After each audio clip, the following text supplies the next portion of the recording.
All right. So, I think this is gonna start streaming soon. Let's make a new file. All right. Let's see. Okay. So, what's up, people? How are you guys doing today? Let me set up my lighting, and I'll turn on the camera.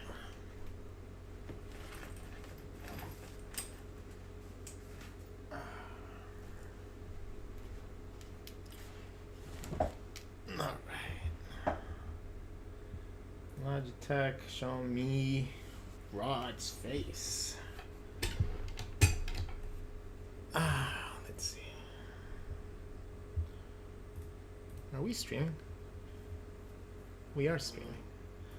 All right. So, what's up, everybody? Let me get out of OBS. I can see the chat right here. Boom, boom, boom. Let's move this over here somewhere. There you go. All right, so I won my first round of the UK Illustration Championships. So I took my victory. Yay!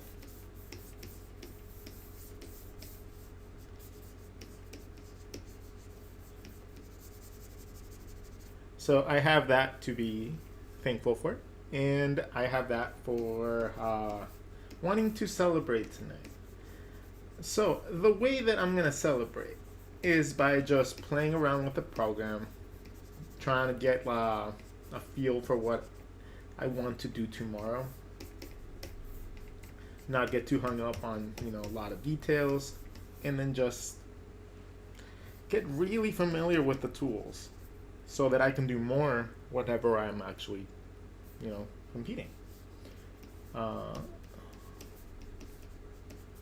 So I really, really enjoyed the acrylic brush. It really reminds me of ballpoint pen, and but it has like the thick to thin that you might have imagine like a brush tip ballpoint pen, and that's what it feels like. All right, so hey, there's some people. Hi, howdy, drawing. What up? Hey, hello, happy New Year, happy New Year's, and Kirsten Nation, congratulations on my win. Thank you. Thank you. I don't really compete much when it comes down to art, but when I do, I really, really get nervous. And I still get nervous whenever I do competitions for Wacom, or I do competitions or any sort of exhibition. It just, I'm still not used to it. I still remember the first time I got to compete at a high level. And that was at CTN Expo over here in Burbank. And it was for a speed drawing competition hosted by Wacom. So what they had people do throughout the events, whoever stopped at their booth could take a prompt that would pop up randomly from Alice in Wonderland, and then it was and then you had like 10 minutes to draw it, something like no, it was 5 minutes, and then 10 minutes for the finals. So it was really, really fun, and I somehow managed to get all the way to the semifinals. And then I lost to some dude that like straight up animated something within like the 10 minutes. So no matter what type of drawing I did, it was just not going to be good enough. So I took my loss very humbly. But the next year I managed to do it again. I managed to get to the top 4 this time around. I never quite took it though. And I got too nervous that one because I was going against like some really big name people. Like really big name people, and I was like,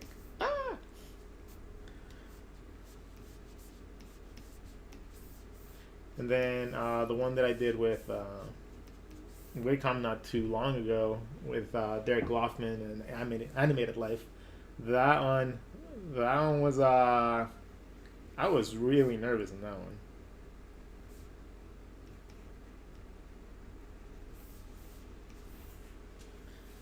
Let's see.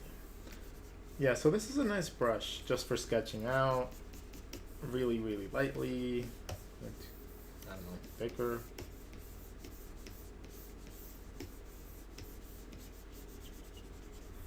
So what we're gonna do tonight is I'm going to be working on a small freelance piece that somebody just commissioned me to do. And I am going to walk you guys through the process of said illustration and how I'm tackling it as I go. So might be here for a couple hours, you know, just right now I'm just warming up. Boom, boom. I just got off work maybe like an hour ago. So, yeah, I'm just trying to relax.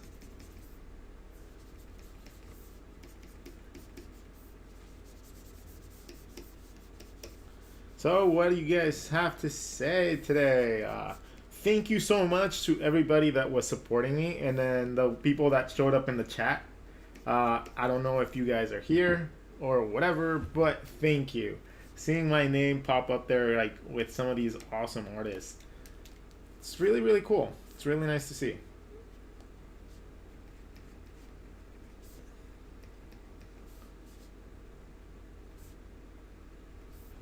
All right, like that better.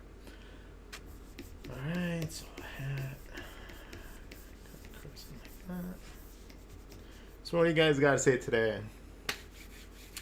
Drawing Gamer, congratulations. Louisa Tunes, hi. Hi. Frozen Creative, my guy, hope all this has been well. Frozen Creative and I have been doing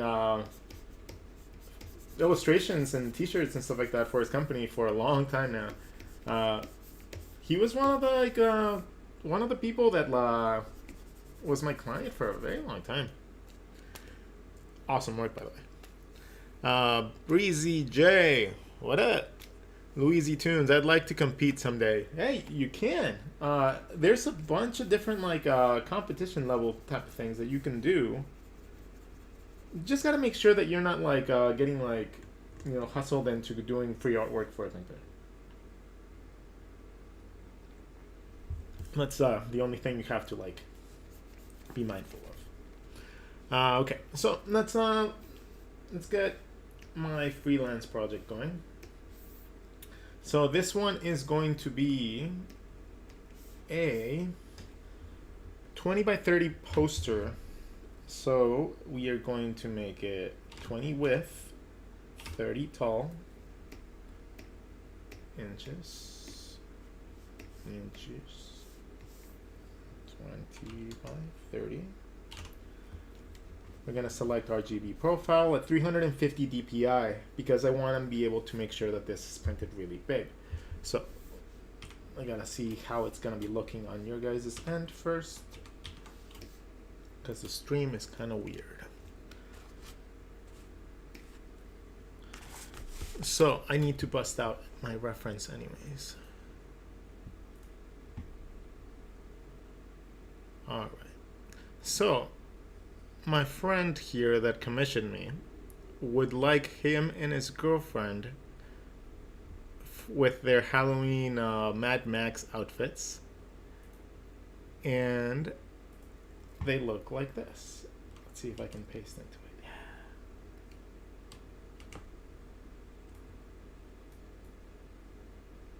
So let's see if I can actually see that. There we go. That's fine.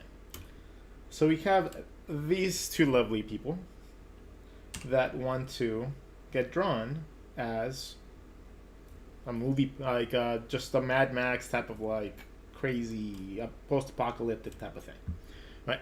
So what we're gonna do is we're gonna create a little poster for them. Now, I'm just gonna go into it kind of like I would with any other like t-shirt design or design that I would do. By the way, my apprentice Corey got this sent to me, and it just made me smile so much. You guys find Corey all the time in the chat, so Corey, you're the best, man. You the best. Okay, so in this case, we're gonna work with big blocks. So I want a big brush. We want one that's smoother, so we decided yesterday that, what was it, a mapping pen? I think it was a mapping pen. Yeah, the mapping pen is the one that allows you to work with really fluid lines, working really big. So,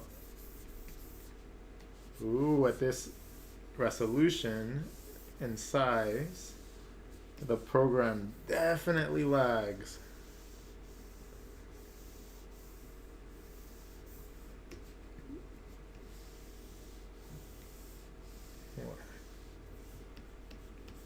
So I'm just gonna create a quick border. It doesn't have to be perfect.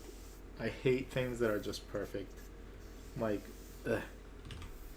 Like, I've learned the importance of having like interesting line work. And it never comes from a super clean sketch. Alright, see like that. That'll be our frame. Now the next thing that we want to sketch out is maybe a title. Make it like a comic page, maybe. Like a comic. That could be it. Alright, and then we can have a title. So I'm mapping things out right now. I'm literally just going to block things out and get the composition that I want. And then after I get the composition that I want, then I can, figure everything else out. So we have two characters, a female and a male. And I gotta incorporate a little puppy as well. So, their puppy passed away. So, maybe I'll make like a gray stone for the puppy.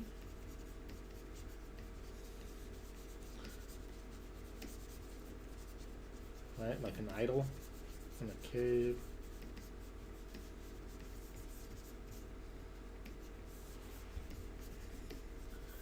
And then we can have like them searching for it. Like,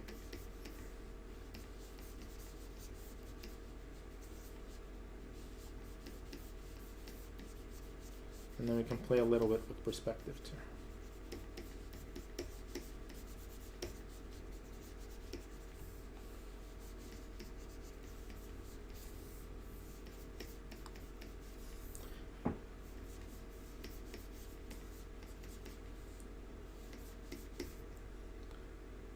Not the most dynamic pose, so we're gonna scrap that.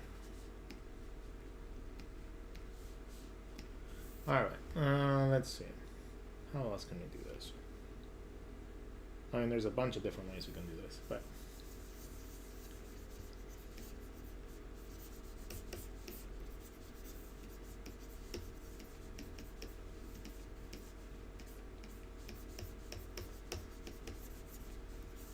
it can be like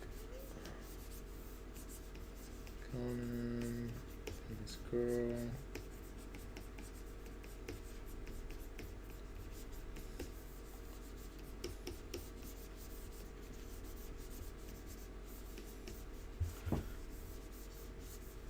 And then their puppy.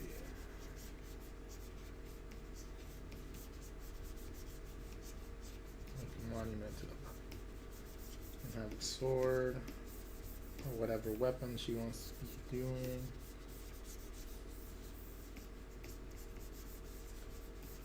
Some element right here.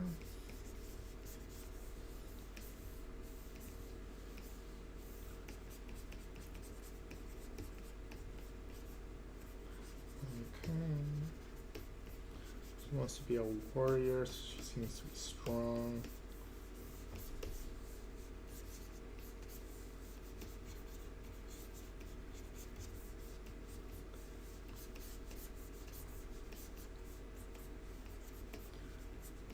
Nice white stance.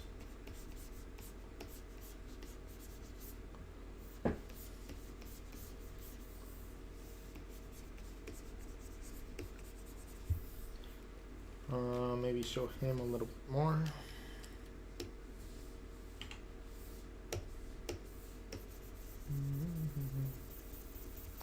And this is kind of how I would just work things out at first. You know, like you put in the time at first just to map it out right. And then you just slowly work in the composition. If you just go at it like without much thought, without like, you know, like a lot of planning or like anything like that, you can still do amazing art, but it's just, it takes so much longer to come up with the final thing that you might want. What if we draw him resting on a pile of like skulls or something? There we go.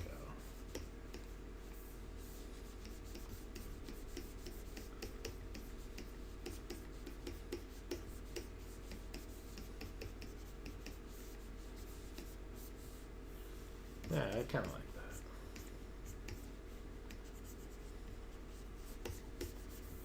Alright, so he's going to be in the foreground. She's going to be in the middle ground. And the puppers is going to be in the background. And then we can have something there. Or something to like highlight her. Alright, so at this point we start by dropping this transparency a little bit, make another layer, and then we start zooming in a little bit more. One layer is zoom. And then I'm still gonna just map out, let's take a look at them first. He's a very top heavy dude, has a little bit of muscle, has this, you know, tattoos, so that's something that we gotta highlight. So he has muscles, you know, where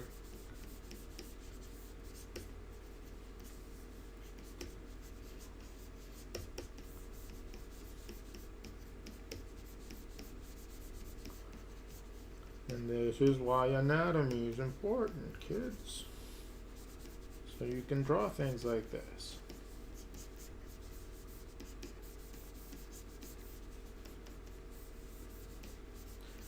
That's the arm, on top of the shoulder leads to the bicep leads to the elbow leads to the outside of the arm, and that's gonna give us the arm that we need.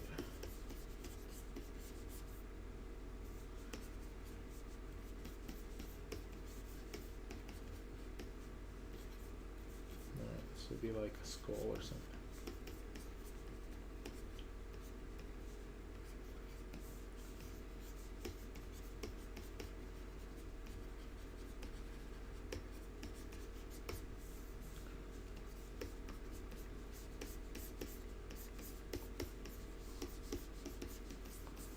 And I'm just kind of building up the muscles wherever I need them.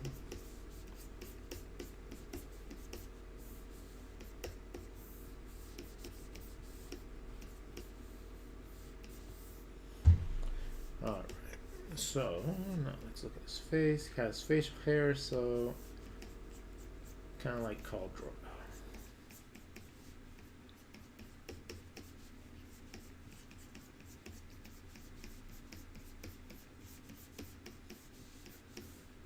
And again, I'm just kind of finessing everything in. I might end up erasing a lot.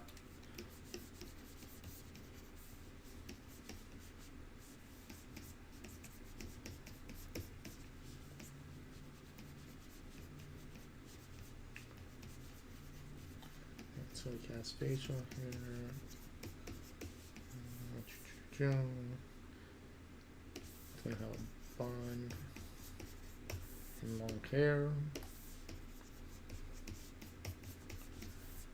Then we're gonna have a bandana. And it's everything else. And that's looking a little weird. So the angle is not gonna work for me. So I'm going to redraw him.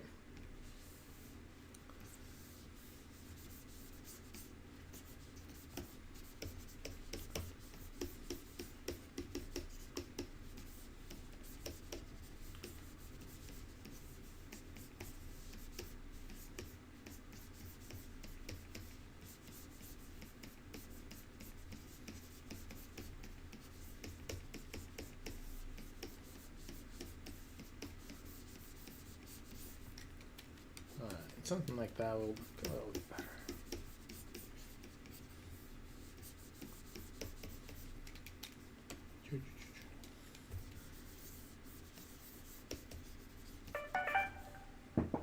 Let's see who's texting me. I gotta learn to put this on mute.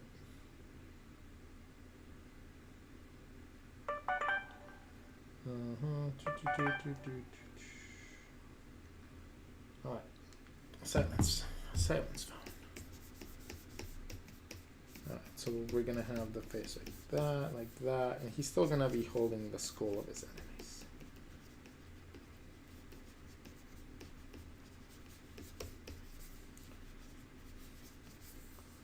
Because that's just a cool thing to do.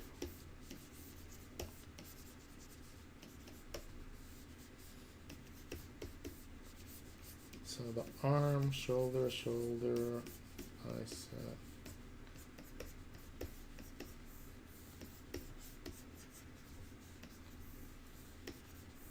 Alright, so we're just roughing it in. We're not worried too much about perfect anatomy right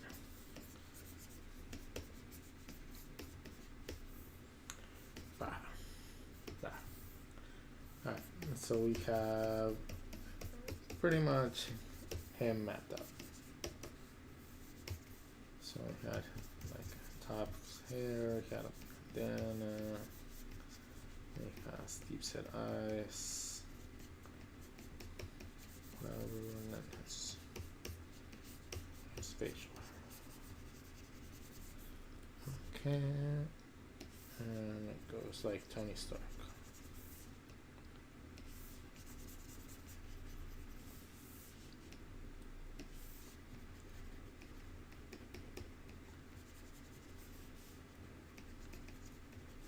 Okay,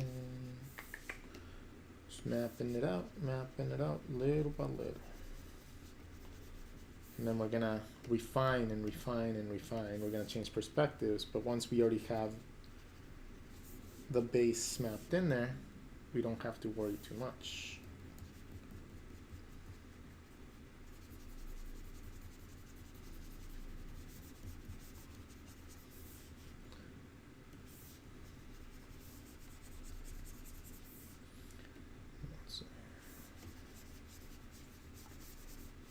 I'm gonna look at the other pictures to see if what the side hair looks like.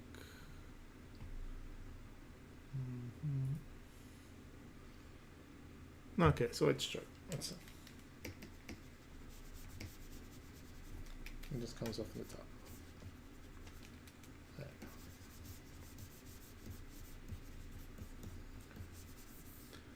you go. Okay, so now he has plates that connect to his collar.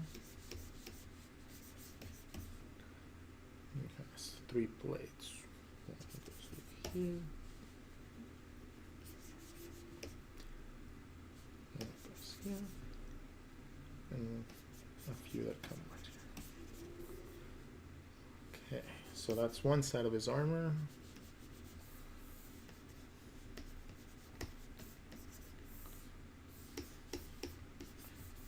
How steroided out do we want to make?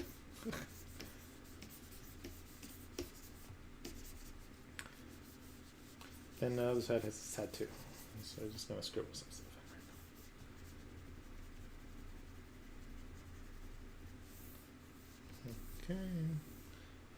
makeup is kind of dripping. It's a good detail to know.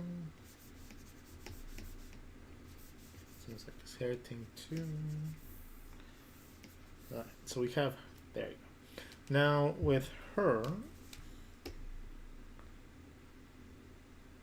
you just gotta make her look fierce.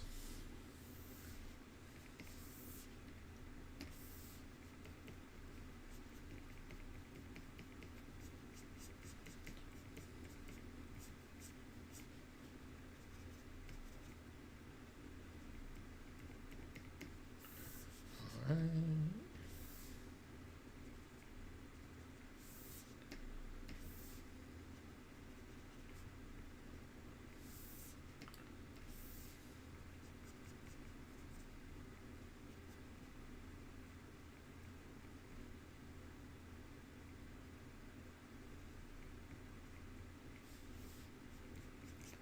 Just mapping her out. She has her hair back, which means it shows an ear.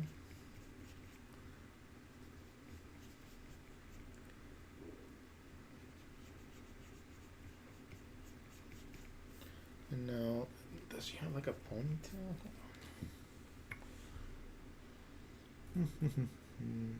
I think she has braids.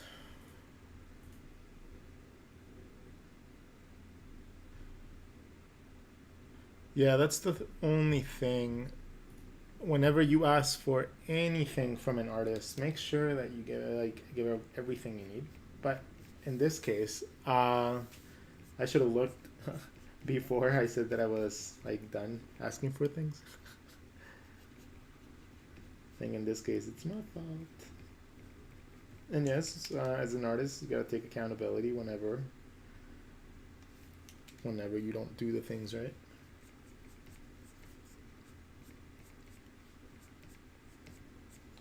Alright, so let's look at her armor again.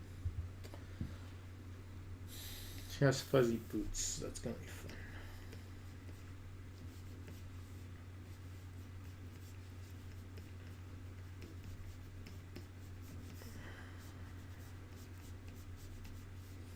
Alright, so we're gonna create hips. She doesn't have that gigantic of a thigh, but I'm gonna exaggerate a little bit.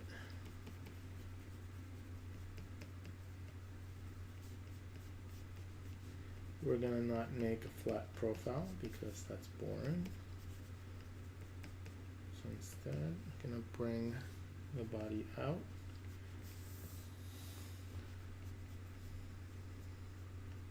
Gonna start mapping out the planes.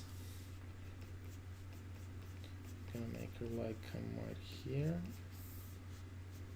And then down so we can have the fuzzy boots in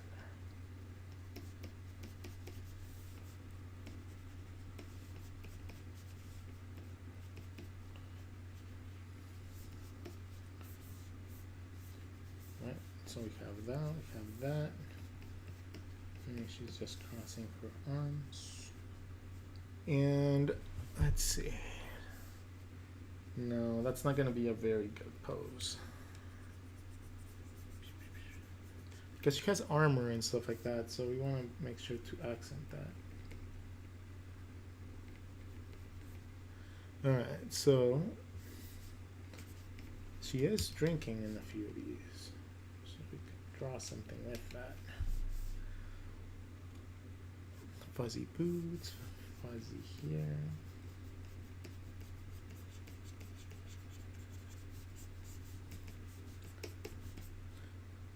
Now this arm.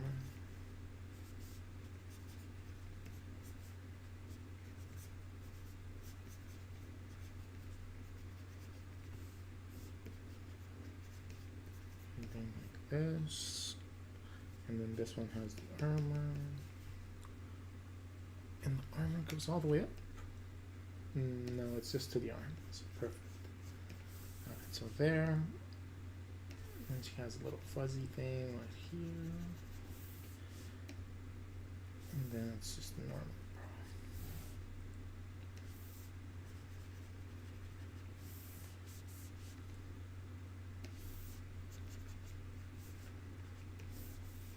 Okay, these need to go up a little bit.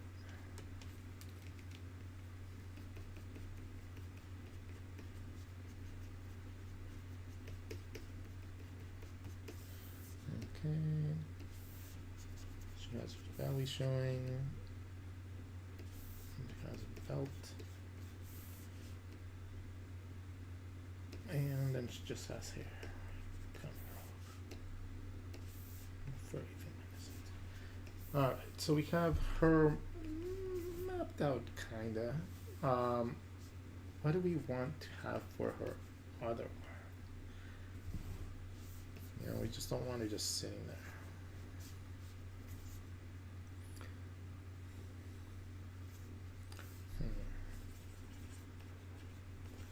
Maybe a sword.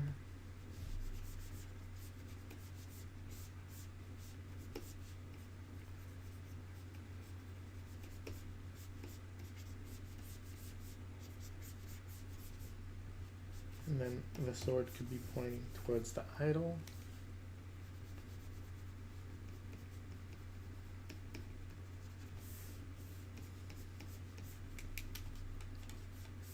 Maybe? Maybe a staff. I think the staff looks a little cooler. Okay, we'll do staff.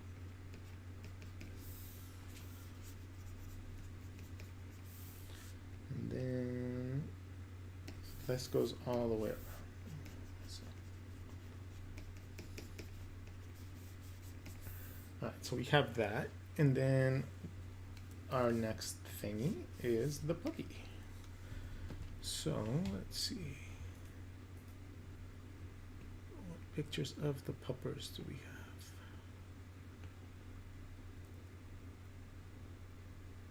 have? It's a cute puppy. Alright, so let's draw a puppy.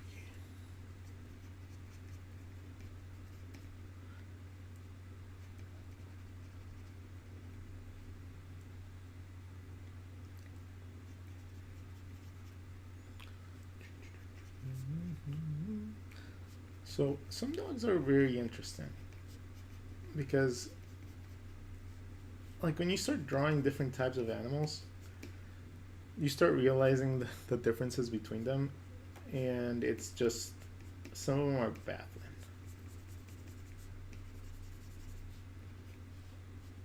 So we have that. We have the eyes.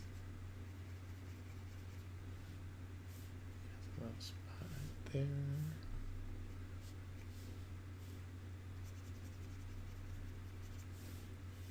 And then the eyes.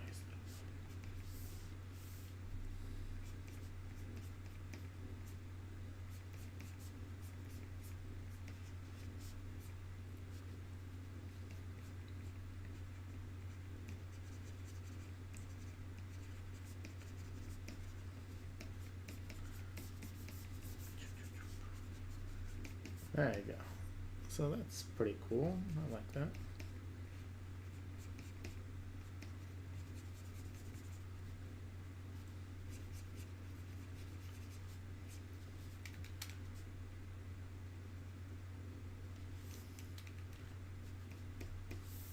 Alright, so we have that.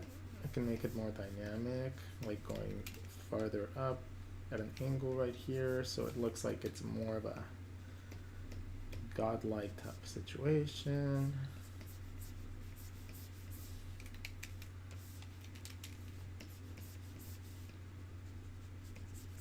There you go. And then we can have a little glow. Alright, so now that we have our characters mapped out, we gotta go in and refine everything, right? We have to make sure that everything fits well, and everything like that. So in this case, I might want to make the puppy a little bit bigger.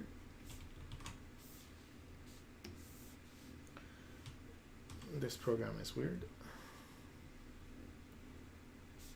Alright, so I want that composition to be right there. And then I want the girl to be a little bit bigger as well.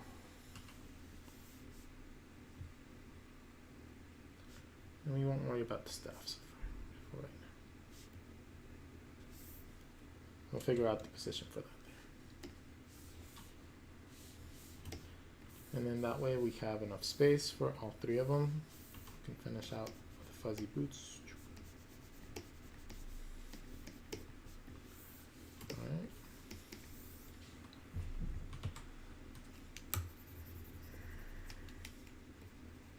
Maybe we'll just make our egg into enchanters or something.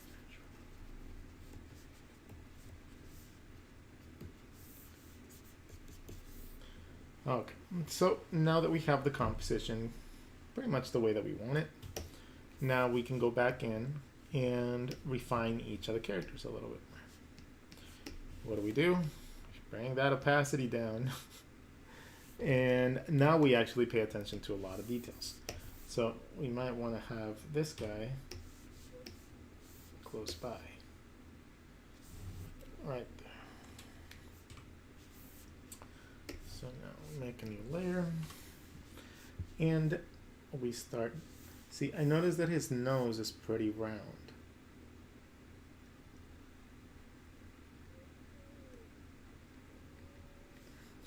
And by defining the nose, I can define which way I want the faces to be turning.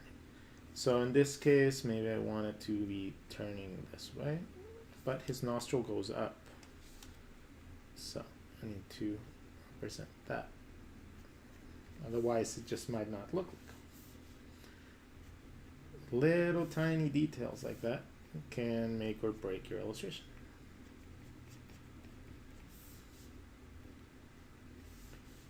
Alright.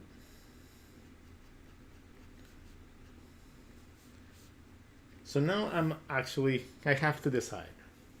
Do I want this next layer to just be my clean layer? Like I just want this layer, or do I want to play around a little bit more before I refine for a final thing?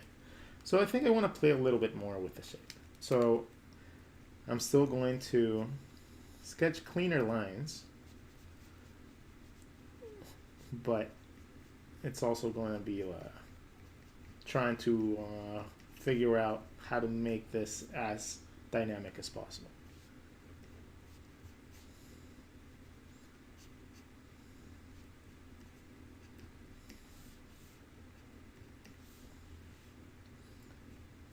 There we go.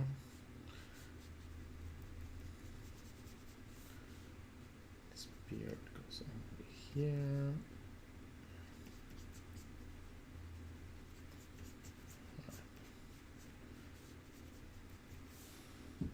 So let's see. Let's look at the chat comments, see what you guys have been saying. All right, let's see. My guy, hope all has been well. I'd like to compete someday. What, Thomas or Faya? What do I do for a living? Well, for a living, well, let me put it like this. My day job is being a book editor. That's what my day job is. That's my stable income. That's normally what, pays the bills for the most part. Now, the other part of me, my other work, because I do that for a living as well, is creating illustrations and doing a lot of freelance work. Now, lately, I have been reducing the amount of freelance work that I take by a lot. By a lot. And mostly because, like my day job gives me enough money now that I don't have to worry about, creating more income just to get by. So now I'm taking an opportunity to essentially hire myself out to myself so that I can create the things that I've been wanting to create for a very long time. So the whole what do you do for a living? I mean, it's I know the point of the question, but it's kind of like a funny question to me. To me, it's kind of like, if I didn't do art, I wouldn't be living. Like, the moment that I discovered I could create art, I don't think I've gone more than a small amount of time without actually doing art. I think the most I've ever not drawn is about like a week. Maybe I didn't post it, but definitely always drawing. Let's see. And he has like an angry look. So we're gonna give him like a Khal Drogo / Pitbull type of eyebrows.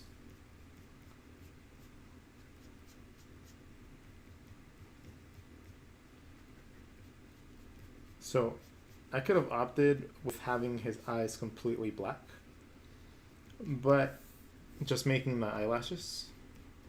But since he's going to have a lot of heavy makeup, it's going to look a lot better if he doesn't have that.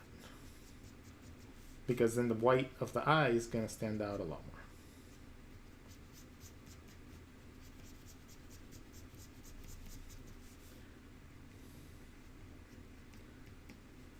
Okay.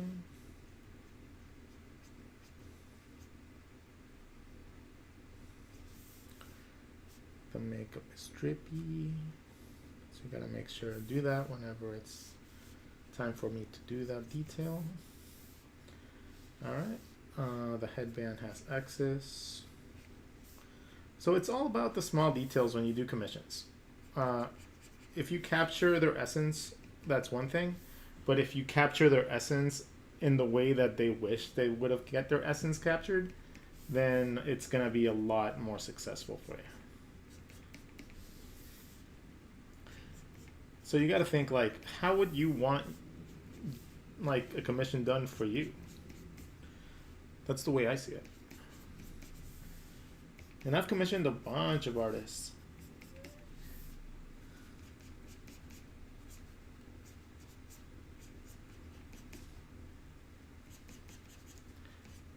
And the ones that have been the coolest are the ones that take time to remember the stuff that you like, the stuff that you mention, and they add like more than they need to.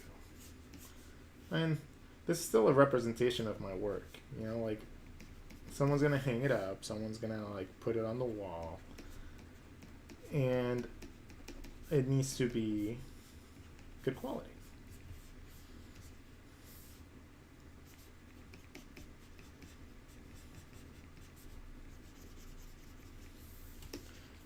Alright, so now we go on to the neck, and then onto the arm.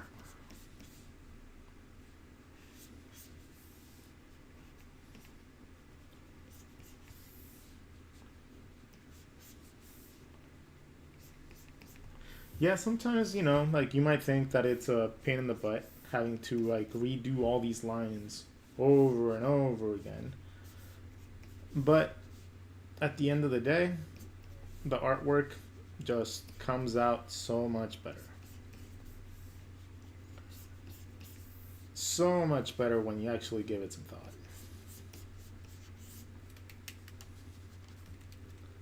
When you start adding little details at first, then you just don't really forget to add them later.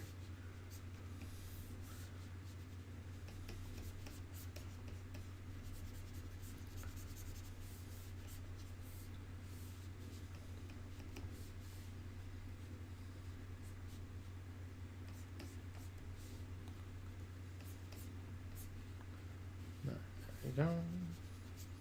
And then it connects right here. And then this connects all the way to the other side.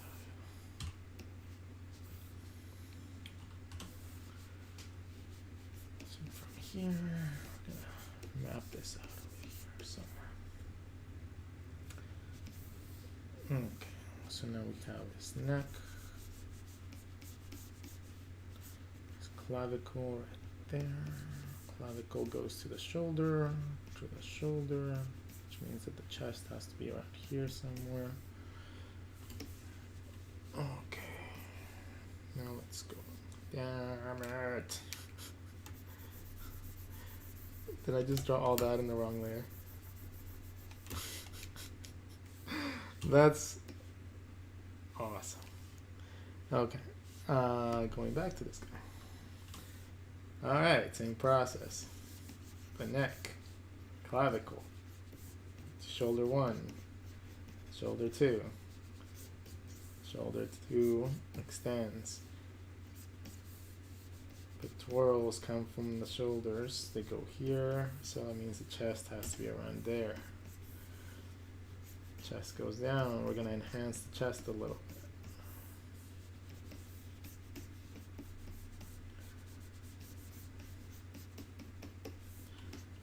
Into a little bit of the abs, and then we'll give the fuzzies. Same thing on this side. We have the underneath, we have everything, and then we'll give the fuzzies.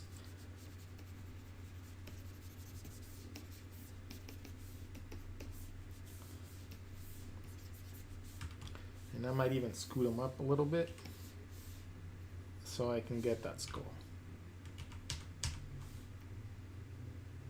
We're scaling down a tiny bit. No, scoot on up a little bit. It should be fine. And then I want that skull in here, so at least the top. There you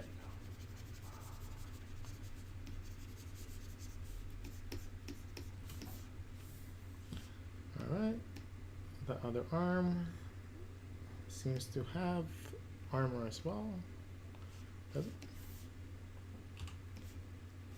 Or was that hers? No, I think that's his. Let me make sure. Attention to detail, peeps. Attention to detail.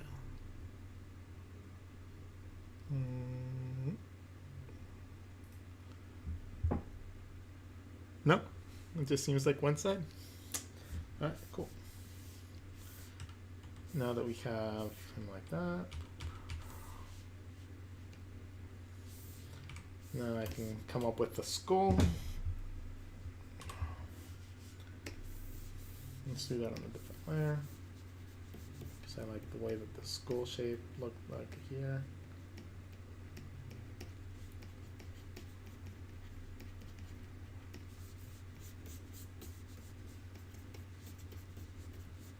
Nice and quick.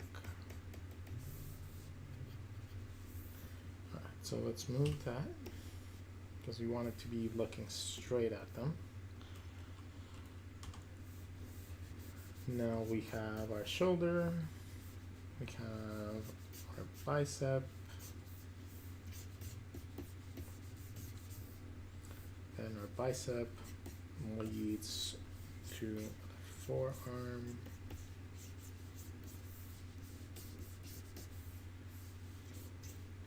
And then the forearm leads to the hand.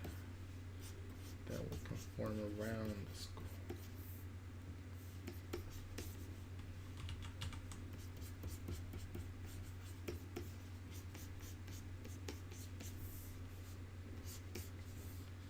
Alright, so we have that.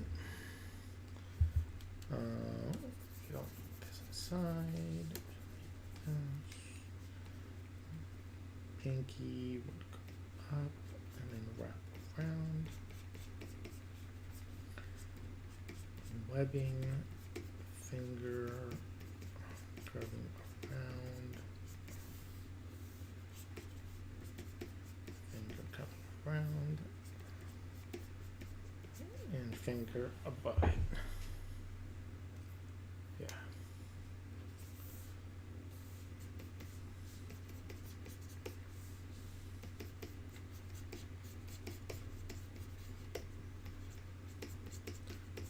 His hand a little bit more spread out.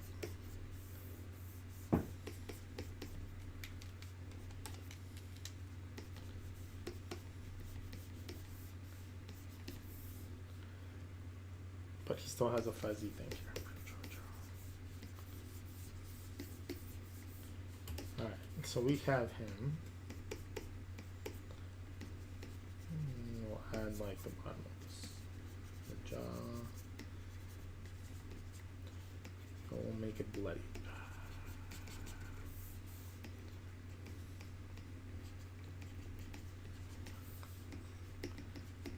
Alright, so we have him.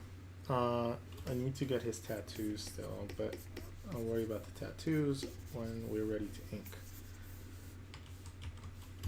Then this was supposed to go all the way around too.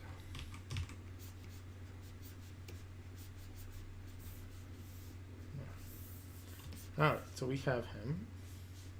Oh. Now let's go on to her. I'm just gonna delete this guy for now.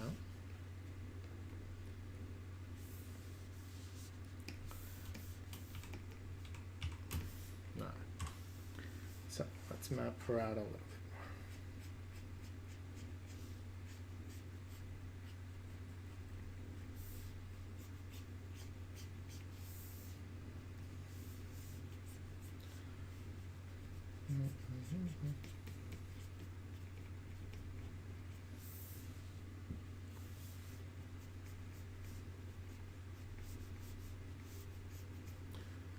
I'm looking at how her hair connects to her head.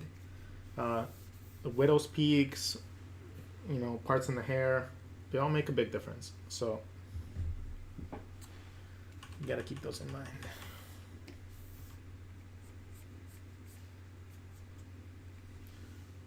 Okay, now let's get the features in her face right.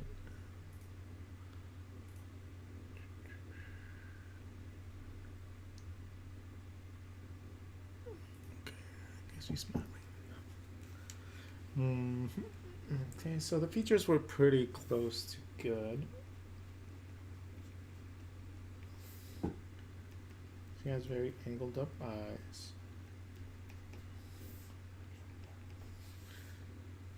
She does have the heavy makeup as well.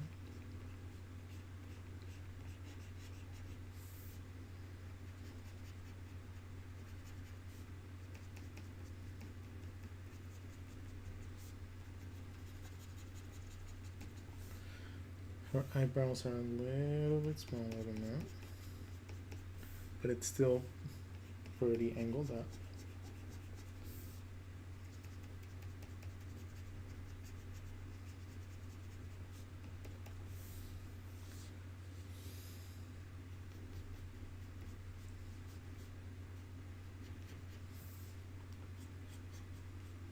Let's make her smiling because she's not necessarily frowning in the other one, in her pictures.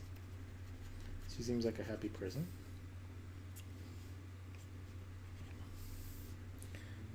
And she has relatively thin lips.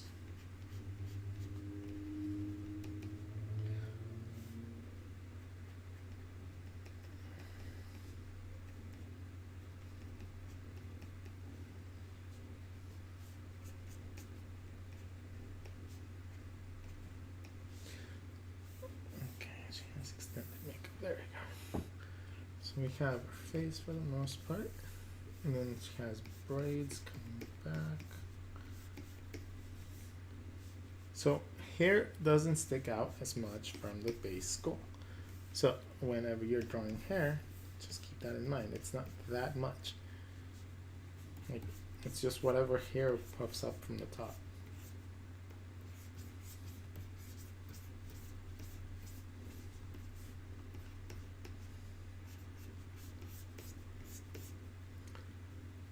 Seems like she has that. Seems like maybe she has the sides a little bit shorter.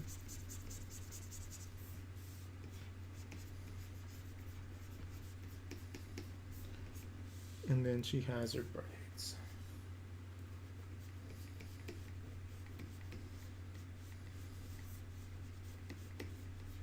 I'm gonna make some of the braids flow towards where the body would just lend themselves to be.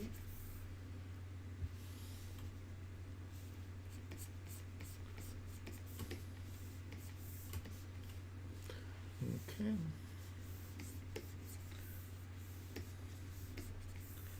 Now her fuzzy armor.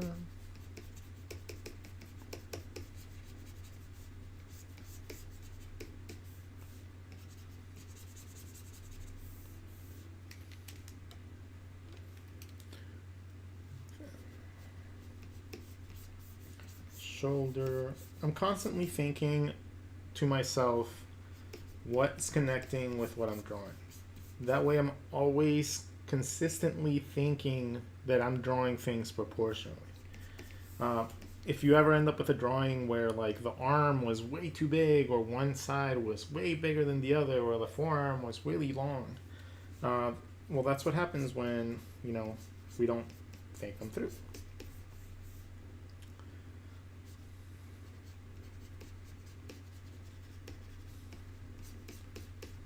So what you gotta do is you gotta start thinking a little bit differently if you see that that's something that happens to you a lot.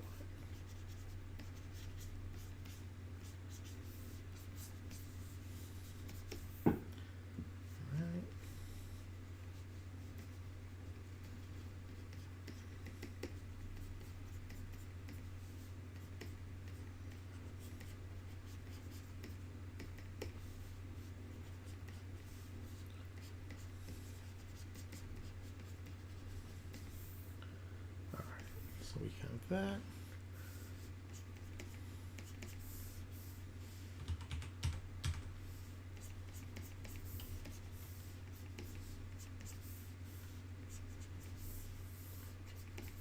Okay.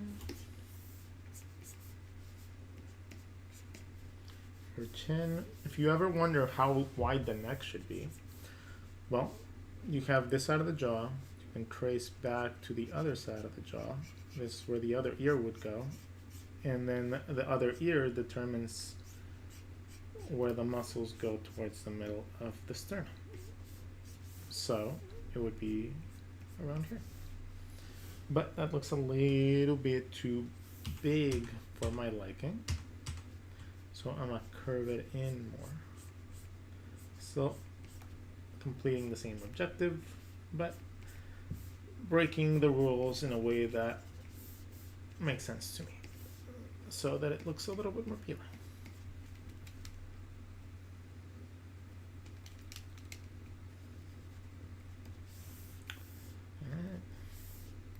Sternum, sternum, shoulder, shoulder. The shoulder, I think she has little fuzzies too.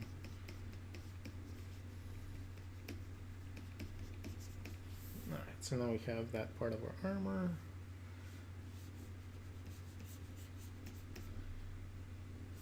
And these go all the way up like that.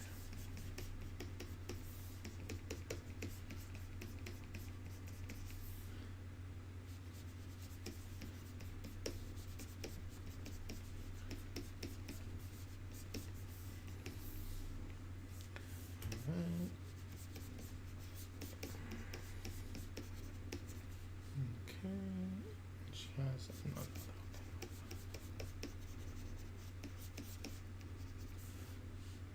Okay, so I'm about to go check the comments right now. If you guys have questions and you guys want me to talk about something, let me know. I like talking. I'm a very talkative person, but you guys have to ask. You guys have to ask. Alright, she has a necklace as well.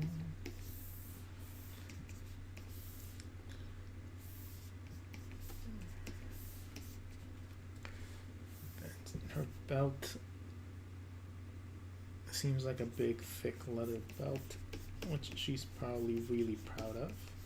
From what I've realized from people that make their own designs and cosplays and living with a cosplayer for 5 years, it teaches you that people do take a lot of pride in what they do.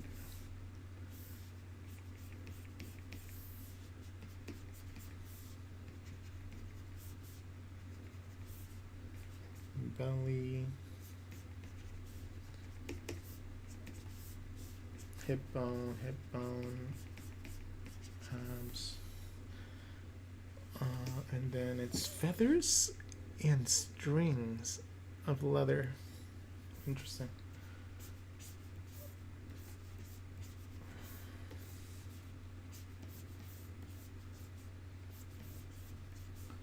So I'm gonna make some long ones.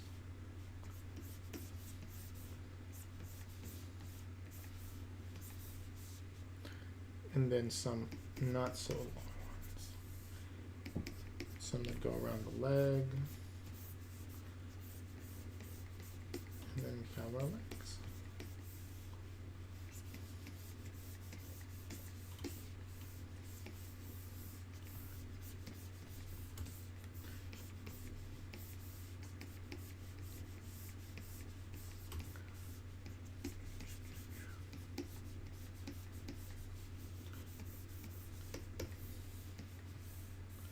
Fuzzies.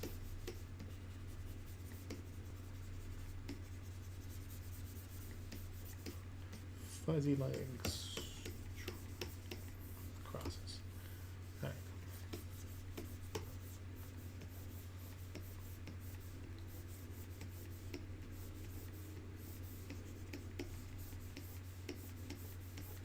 So in this case, the thigh would, if you bring it up, it would probably keep some of those little stringies from showing. It would like drape them around the leg because just weight, gravity. All right, so we have that, we have that. A little makeup stripping as well. All right, let's look at some comments because I need to give my hand a rest a little bit.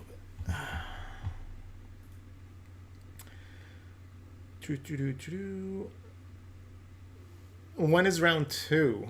So round 2 is tomorrow, and I think I compete at the same time, but I'm not completely sure. So if you guys are wondering, that was 11:30 in the morning for me. So if that's Pacific time, because it's in GMT time, so it's like 7 or 12 hours ahead, something like that. No, not that much. It's like 8 hours ahead. When you deliver digital illustrations, in which formats do you send it? It depends on the type of client that you need it for. If the client needs it for, as a logo, then you need to send them a vectorized version of it, as well as JPEGs and PNGs and stuff like that for them to be able to use. Because they're going to come back to you regardless of it, and then they're going to need them anyway. So just sell them a package. Sell them the graphics package to go along with their logo. Upcharge it like $50 for the service, and then just deliver that at the end. Make some more money. Soon, Gino, Cyclone, I had to thank you personally for the 21 draw course. I have learned a lot from it, so thank you very much. You're welcome.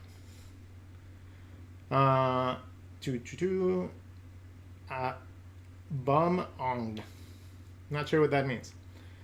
CJ, sometimes the pressure of getting things done on a time hinders my performance and drive to improve.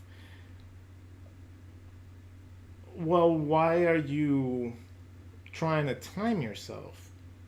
Like, look, everybody wants to get better quick. Everybody wants to improve really quickly. Nobody wants to spend years working on anything. But if you don't do it, you're still going to need to do it to get better. So might as well start putting the hours in right now, learning to enjoy it, and then, see where it goes from there. But you got to learn to you got to love the journey, man. You got to love the struggle. If you don't love the struggle, the good, awesome things in our career happen very few and in between. You need to learn to love what you're going through right now if you feel in any way, shape, or form that you want to be an artist for a very prolonged period of time. Because it's not only good when it gets to the top. It has to be good the whole way.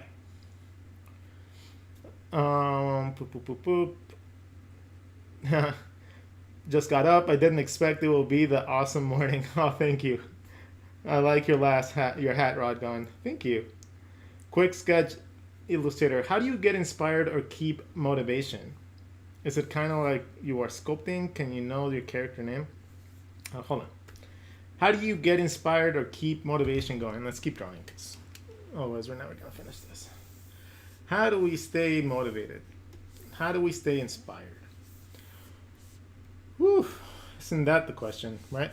For the most part, inspiration got drilled out of me very early in my career. Incredibly early in my career, because I was the bottom of the barrel. I was the absolute lowest in my class. I was, when I joined college, it was a mistake. It was a true mistake to have gone into art with the skill level that I had. So I had to catch up. And a teacher was very, very cool to me, and he motivated me in his own special way.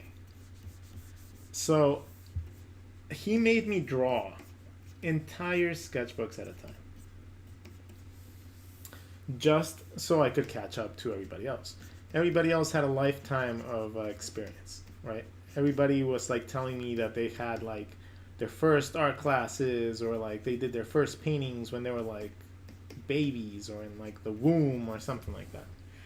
And it always bugged me, because I knew I could never match that. I could never probably match someone that had started drawing that much ahead of me. It was just a thought that just was constantly on my mind. But this teacher was amazing. Essentially, he learned to teach me that I should only be considering my own growth as a basis of comparison. As in, stop thinking that you should measure up to absolutely anyone else other than you. That is an incredibly tough thing to learn how to do. And it's so tough to get to that point without getting a little torn apart along the way. But when you finally do get to that point, when you finally get to that magical area, then everything becomes fine. It just takes a little while to get there. And unfortunately, most people will give up before they achieve that.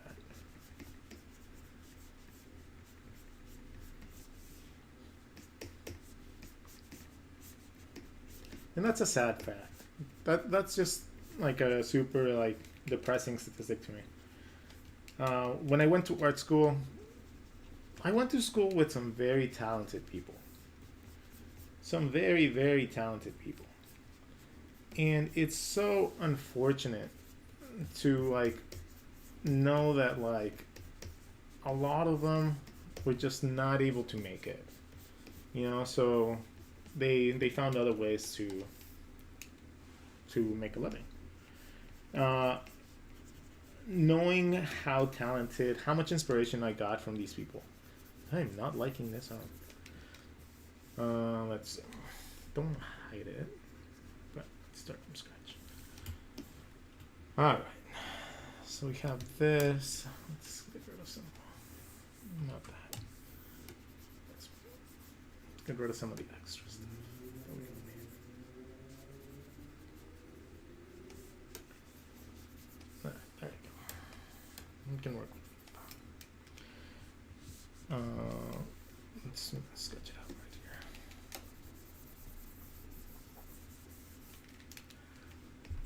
Yeah, people that go to art school, they don't always get guaranteed a job. It's a very competitive field. And even I that wasn't very good when I graduated, so there wasn't a lot of animation or art jobs that I could have taken. So I did what would seem to be the smartest move to me, and that was to diverse myself as much as possible so that I could create, skills that can actually work for me. So I took jobs that I would keep for about 4 or 5 months at a time. These would be jobs that would deal with video editing and motion graphics and layout design and magazines and all that sort of stuff. And the reason that I chose those was because that was what was being shown to me that was required from every single ad that I would see on Craigslist. No thumbs up. Maybe just a power pose. There you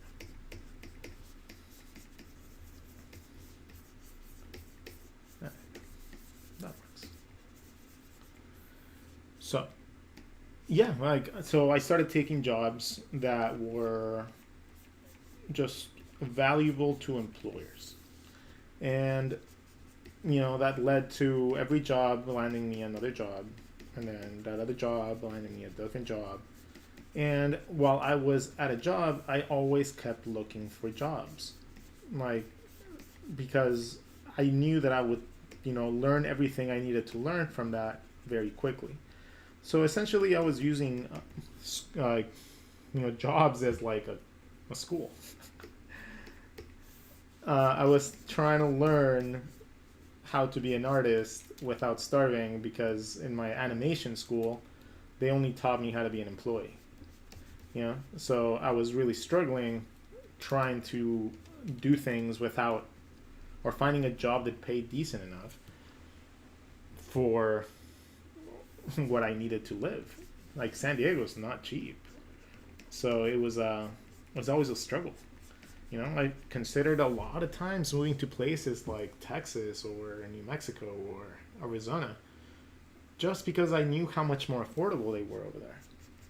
Like, housing is just incredibly expensive here in San Diego, and as a person that didn't choose a career for money, it proved incredibly difficult to be able to maintain myself.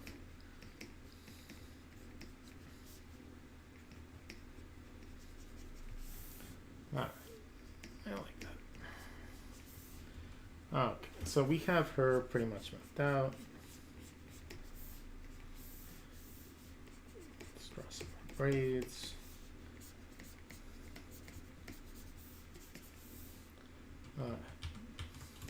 So now we have her and we have him. So now we just erase the parts that we don't need.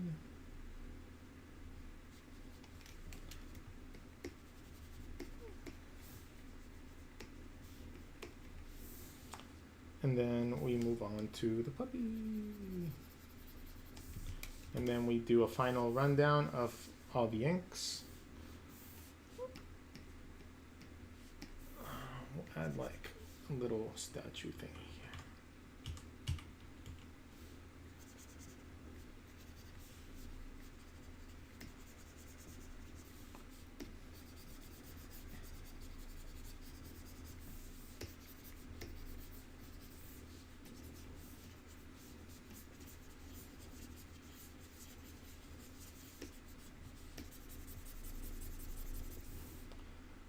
So inspiration is just, honestly, in my opinion, inspiration is just a lack of mental, like, not it's gonna sound like bad if I say capacity, but it's not capacity. It's more like things that you allow your brain to know. So if you are finding yourself with a lack of inspiration, it's because you haven't given yourself enough things to keep your mind occupied. Now, if that means that, doesn't mean go sit down and watch, like, binge watch TV or anything like that, but maybe get out of the house and go run around a little bit. maybe go hang out with some friends and like hear some new jokes and maybe some new like ideas for what you do. You know, like it's not always just staying home and working. If you just do that, you're going to you're gonna have like a tough time because that's just not how life works.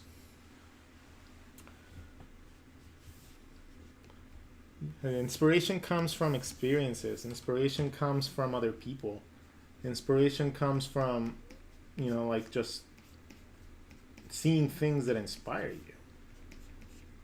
If you're a very solitary person like myself, I find myself watching a ton of entertainment on TV, but at the same time, I'm constantly just browsing Instagram and browsing like all these different sources for fun, cool new things that I haven't done yet.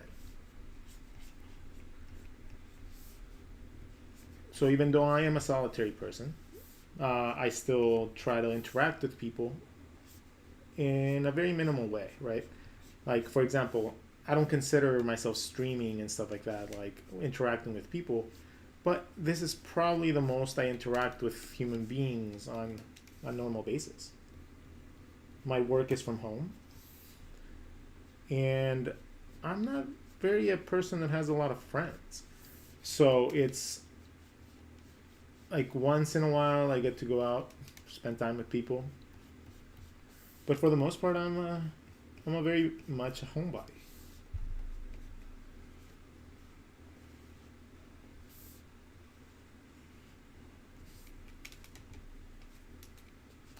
So inspiration has to come from different sources for me. And like I was saying as well, I found that the need of inspiration to create is what kind of kills like most people's careers. Inspiration will not always be there.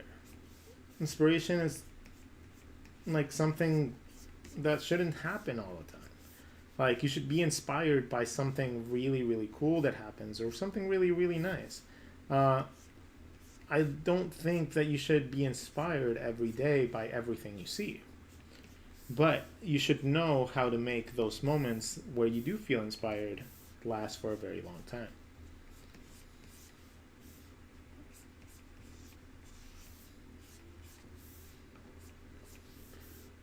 So we have the general shape of the puppers. Still gotta make them look like a statue.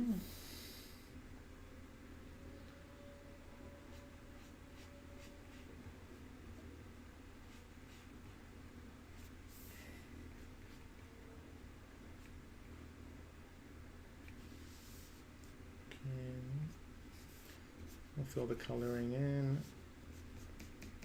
A little bit across it to make them look inorganic.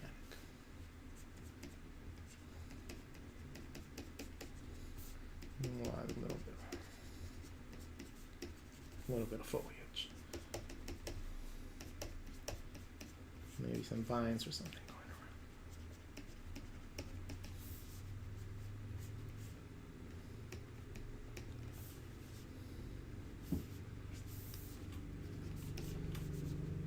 Ooh, I like that.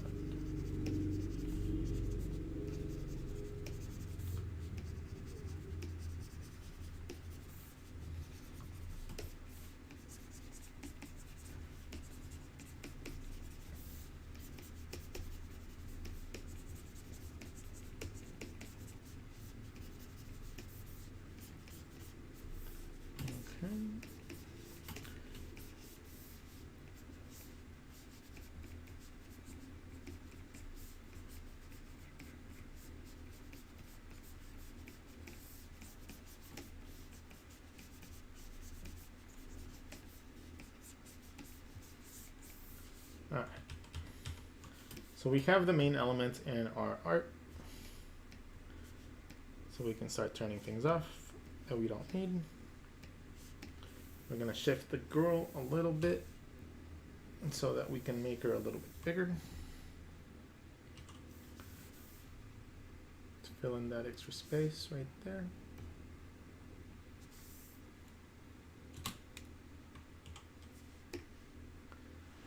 Alright, so we have her right there. We don't need the sketch underneath anymore. Let's find the composition that doesn't conflict with that. There you go, perfect.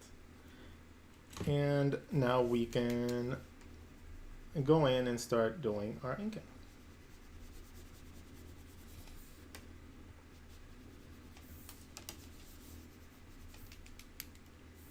It's a little too big.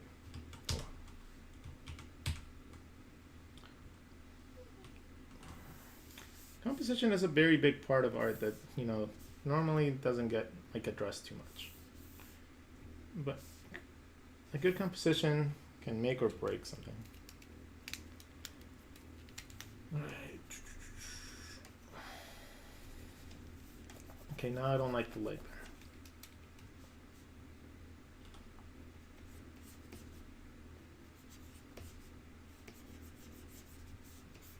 Now it looks like she has huge hips, which she doesn't. So.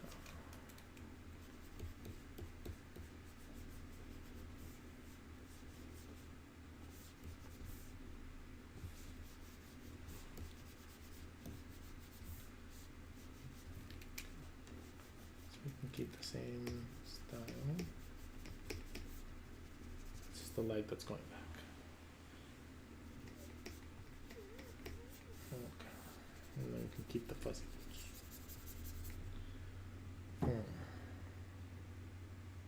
I don't like that. Feels like copying out. So we're gonna redraw the bottom part of her body.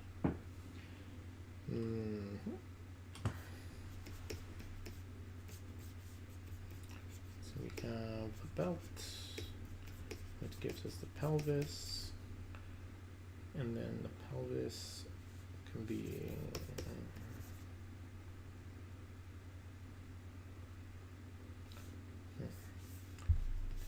like that, one like a power pose.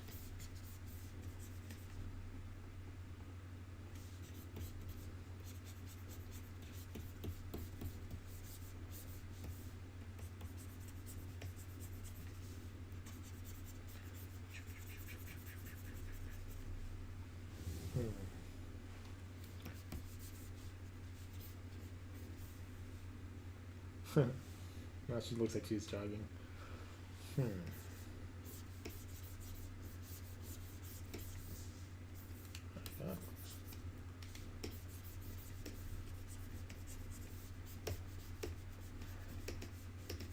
Alright, that works.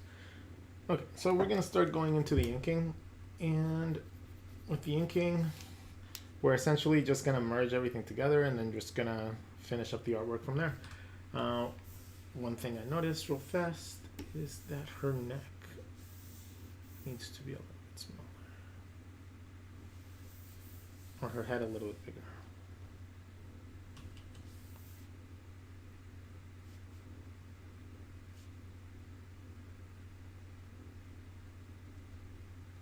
Yeah, something like that. There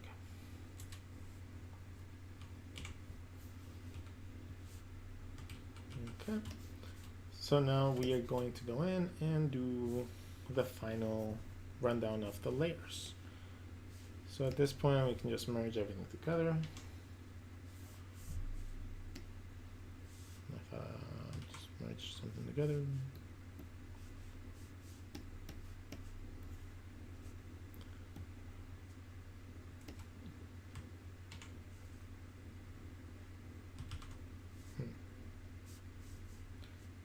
Okay.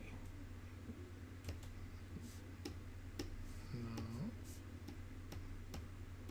Yes. Okay. This program is weird, man. I don't know what's going on. I have all the layers selected, and then edit layers, merge layers. Why does that disappear?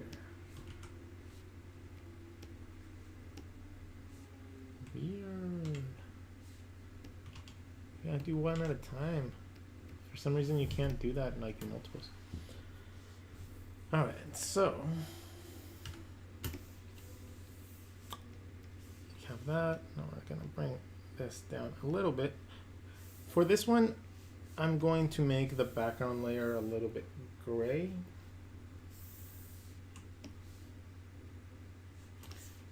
And I do that so I can bring down the opacity a little bit more and actually be able to see what I'm doing. Okay, so let's go this. In this case, I'm going to go with not the acrylic, this is a mapping pen.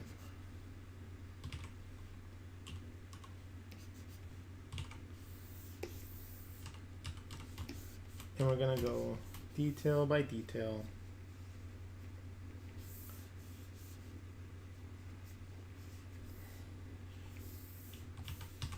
Let me just check to see if you guys have any comments or anything before I start. Once the inking starts, it's kind of get in the zone. All right, let's see.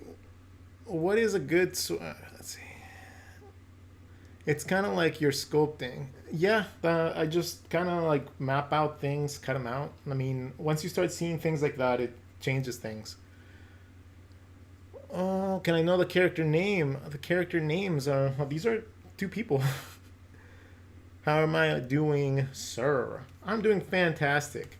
After winning today's competition, I just kind of wanted to share it with everybody. So I really enjoyed drawing and doing this every night. Every night I can, at least. So I think I'm going to start doing it a lot more. Also, do you take mini breaks between the time that you draw so you can go longer, or just draw for hours on end? I draw until I can't draw anymore. I tend to, like, see, I don't think it's a behavior that should be replicated. So that's why I'm not, like, commending it. Honestly, I draw to an excessive amount sometimes, where it's very obvious that it's not really helping after a certain point. You know, like, I have noticed and talked to people, and, you know, like, I do go to therapy and stuff like that. So I talk to my therapist about it sometimes, like, why is it that I feel so bad when I don't draw? Why is it that it's, like, ingrained in me? Like, not necessarily that I want to stop, but it's just interesting to me. Trying to see why my brain works that way. And, well, she helped me determine that it's essentially the only way that I interact with people. And that's how people praise me. And let me give let me give you guys some insight into the life of an adult male. Not to sound like sanctimonious or whatever, these are just my observations from my life. Once you get to a certain point in life as a male, you kind of stop receiving praise. You stop receiving praise from your family.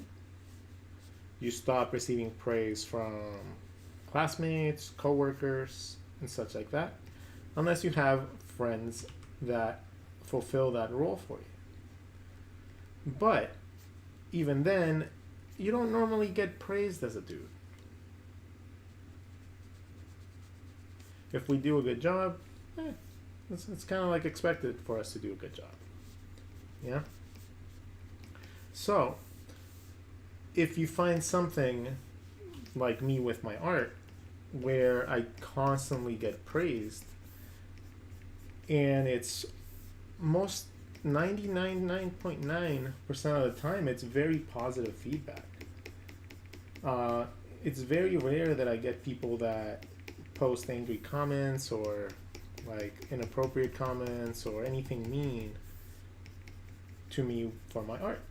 So my mind just got so used to just getting, you know, like positive reinforcement from it, that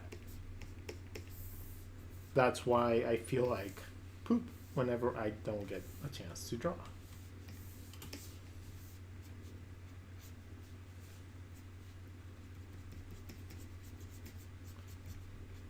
And I'm going to have a fair assumption that a ton of you are the same way as me.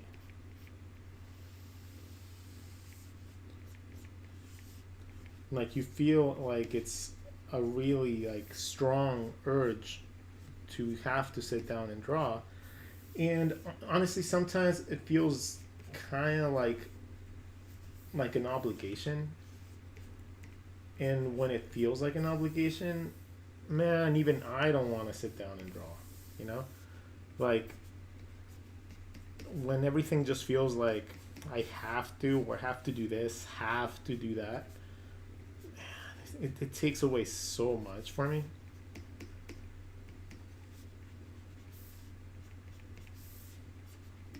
Like I don't want to have to do things. So even I feel like that whenever I'm doing my social media. It just happens.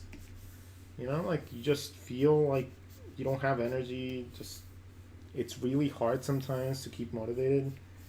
And it's incredibly hard to keep up with a lot of the social media demands. You know, I thought that I could, for example, like make a little bit extra money with Instagram Live, like stories. And for the most part, yeah, you make some extra cash, but it's insignificant money. It's like $2-3 a month, and that's a considerable viewer size too. So I don't know if I'm just doing something wrong or something, but oh well.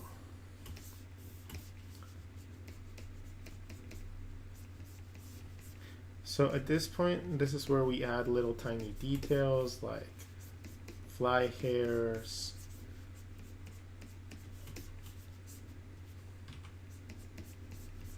We make sure that things go into the bandana.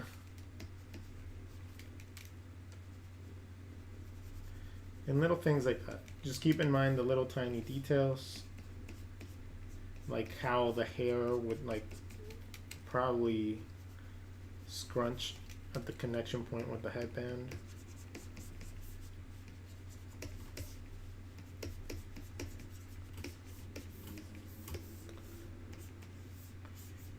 Hair is really simple. As long as you keep thick to thin lines and you keep them flowing from the same point, it becomes really nice and very quick to be able to create nice fluid hairlines. I'll have to make a tutorial on that. I think a lot of you have been asking for a hair tutorial. Not that I'm the best at hair, but I'm good enough that I can teach it.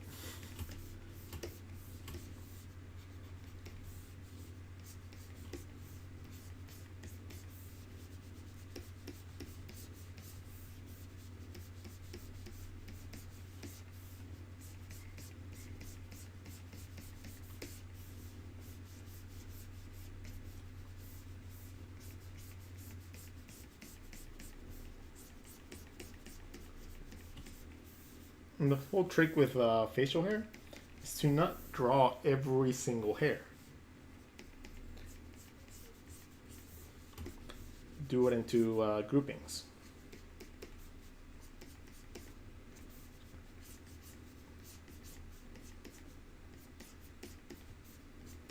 And let your eye fill in the rest.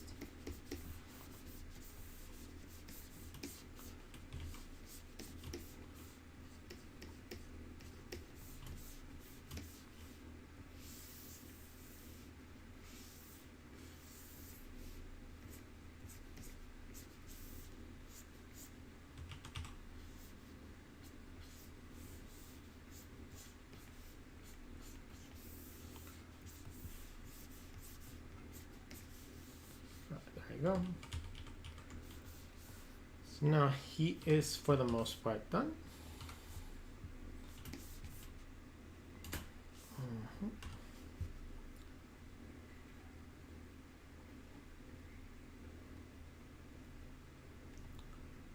Gonna go with a slightly more detailed look. So any extra details that I can add right now will be very well taken later.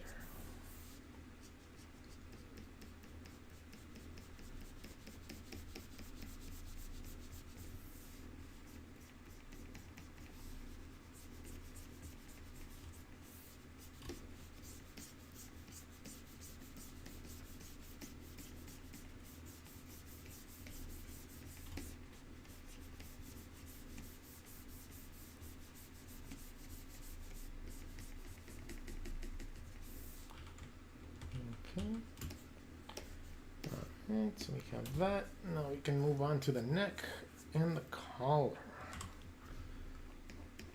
So the neck, he's a barbarian looking dude, so it's gonna give him a pretty hefty neck.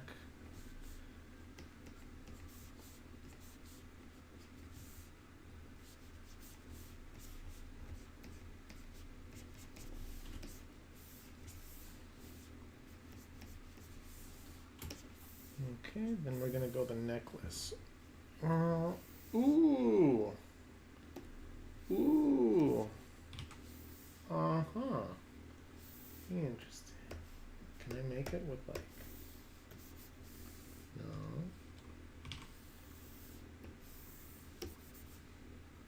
Oh.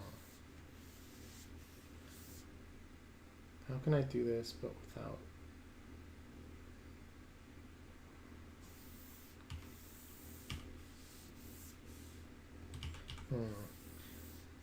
Interesting. Alright. It's okay, we'll do it the old way.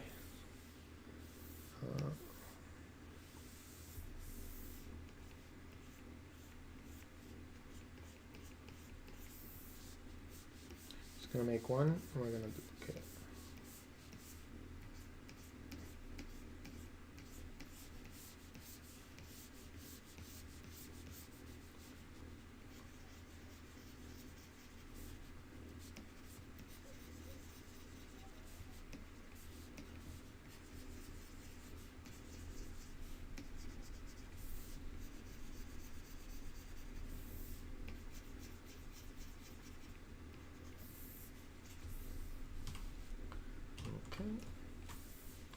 Just gonna duplicate the layer. Duplicate the layer. Duplicate the layer. Layer. Duplicate layer is Apple J.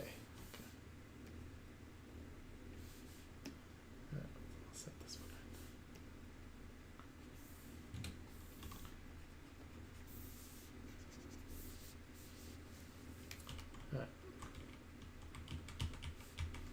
Okay, so we have that. Now we can go into the armor.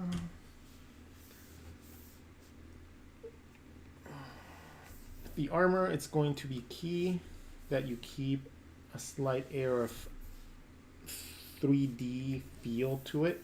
So adding the little edges is going to be an absolute must, as well as maybe some cross-hatching to provide a little extra amount of detail.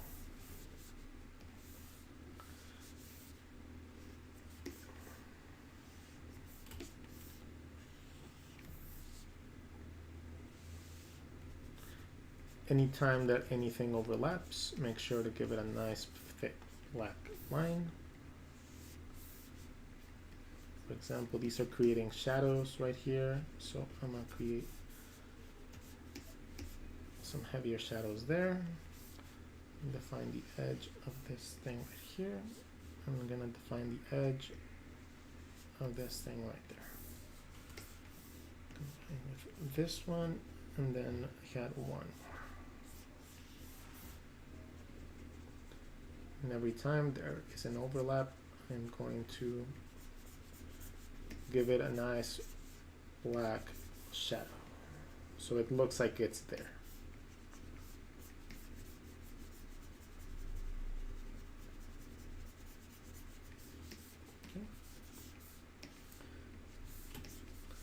All right, let's create some of these guys, the rivets.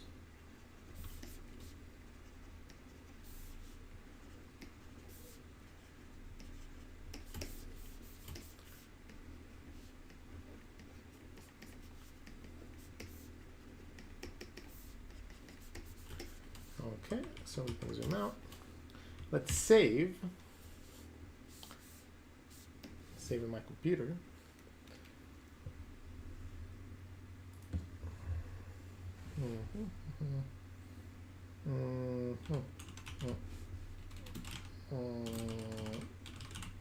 Okay.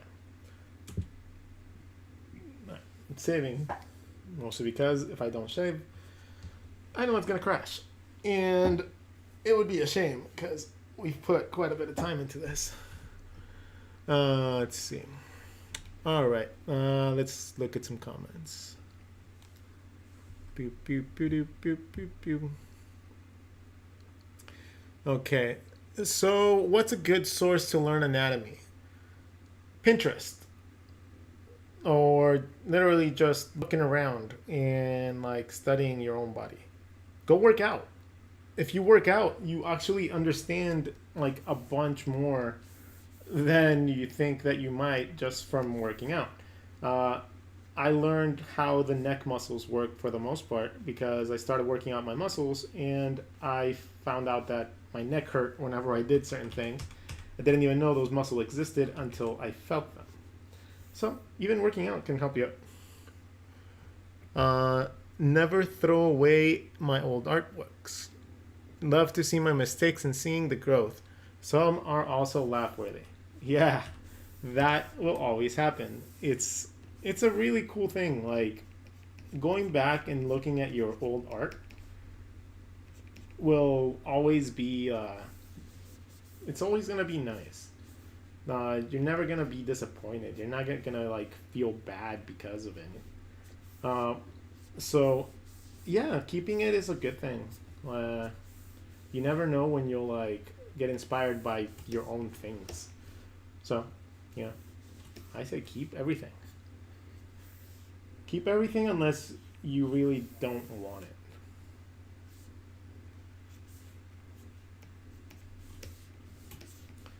Okay. So we have that. Chest muscle 1. Chest muscle 2.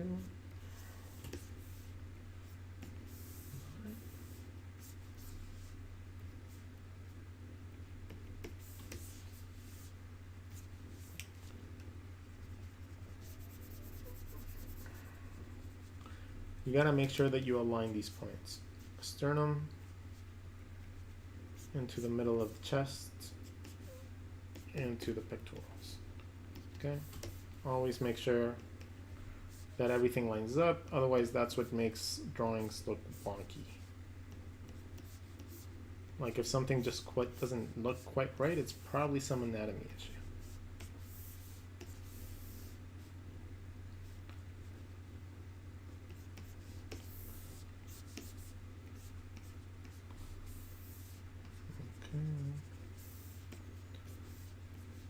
Gotta get his tattoos in a second. Let's see. Hanif Mazuki. I'm 33 now, and I learned so much, and after start taking my drawing more into inking and linear. Yeah. What I was saying about the art schools, and you know, like how intimidated I was from people that had been learning for like 20 years. Well, I mean, the thing is, yeah, they had been learning for 20 years, but it wasn't instructed. As in, they didn't have direction. So a lot of people were self-taught for 19 years. And, you know, like, accelerated learning, like you do in schools, like you do at work, it teaches you a lot quicker. And since your brain is a little bit more mature because you're not a kid anymore, you tend to absorb things differently. So I found that in a very short amount of time, I had caught up to a lot of people that had been doing it for a very long time. It didn't take long to surpass some of the people that thought that they didn't have to get better because they had their style or they had their way of doing things. And that happened a lot in art school. A lot of fights with teachers would erupt because people wanted to draw in their art style. Art styles, yeah, they can get you a lot of places. Yeah, you can be known worldwide for what you do. Of course. But you know what also happens? It's like being an actor that only acts one way and then expecting to have like a super long career in acting. You need more than one skill set if you want to be a successful artist throughout a long, tedious, long career. You need to learn more than just your style. It's really cool when you get to do your style. It's rad as hell when you get to do your style. But that's not going to be the case most of the time. The more that you learn about the industry, the more you realize that you don't really get to do what you want to do. Unless you're self-employed and you really feel like being self-employed. If you work for someone else, you're very unlikely to do any work that you really want to do. So, you need to modify what you learn, what you know, so that you can find something that you're very, very happy with if you want to go with the route of getting employed by somebody. Figure out something that you're very likely to enjoy, something that you enjoy thoroughly, and just do that as your 9-to-5 job if you want. No, but if you start doing jobs that are art related, but you don't like them, I promise you that you will quit art. You're just gonna end up hating art. It almost happened to me a couple of years ago. I was working for a company that did Amazon products. I won't name the company, obviously, but it was very tough for me because, in social media, you get told. You remember that praise thing that I was talking about? Just noticed one thing too. This dude has a gigantic forehead.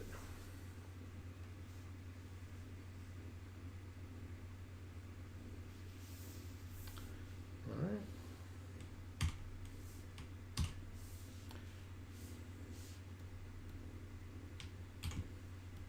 Okay. Just gonna move it.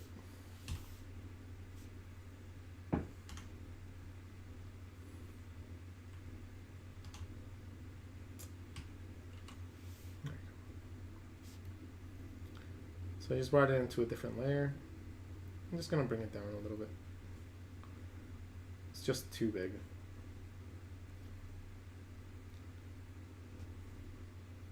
There you go. It's a little bit better. There we go.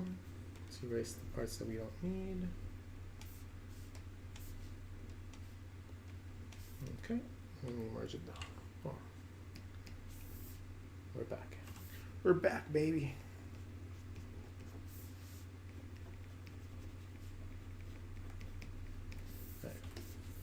Awesome. Okay, so now we go on to his hand. His hand was one of the few parts that I didn't really like map out too well. So I need to make sure that I identify the parts that need to be identified and then draw the hand from there. So the palm of the hand is very important in this case because that's where the skull is going to sit. Then it goes into knuckle, knuckle, knuckle, knuckle. So I like to identify the knuckles first. And then from there, I can recognize where the palm of the hand is. And then I can start identifying the fingers. In this case, the pinky finger is going to be a little separated from the rest of the body, the rest of the hand, which is fine.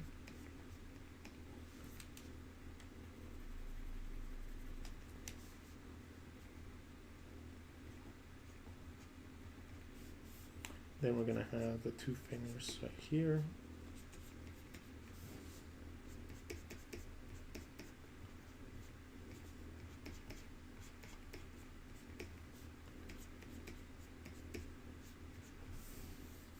And then the third finger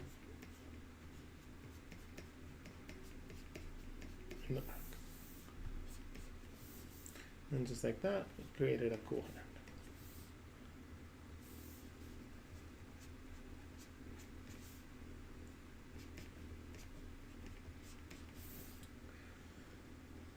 Alright, let's clean it up a little bit so we don't have to go back in and do too much cleaning. And then we can draw the skull. We'll draw the skull a little bit farther back.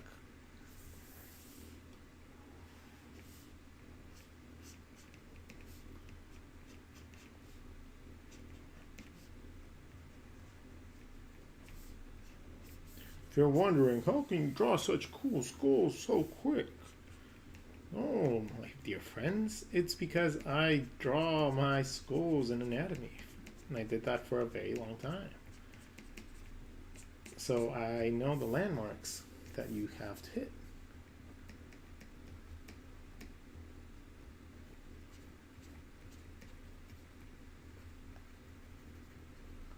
And it makes it easy to be able to sketch them out.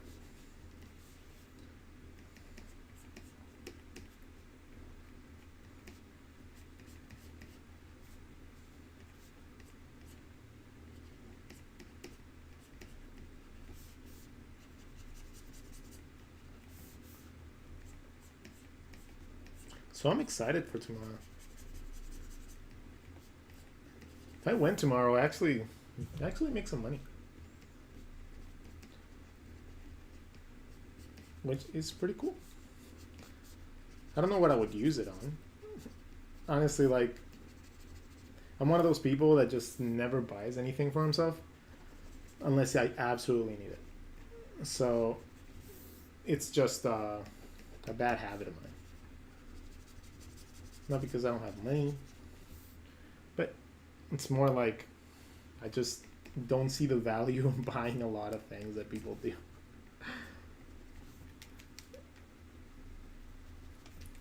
Like, some people, to me, they just waste their money. But who am I to tell anybody how to spend their money?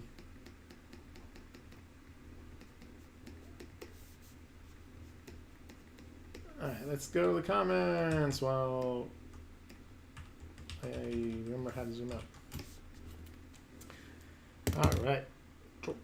Save. And comments. You sound like me.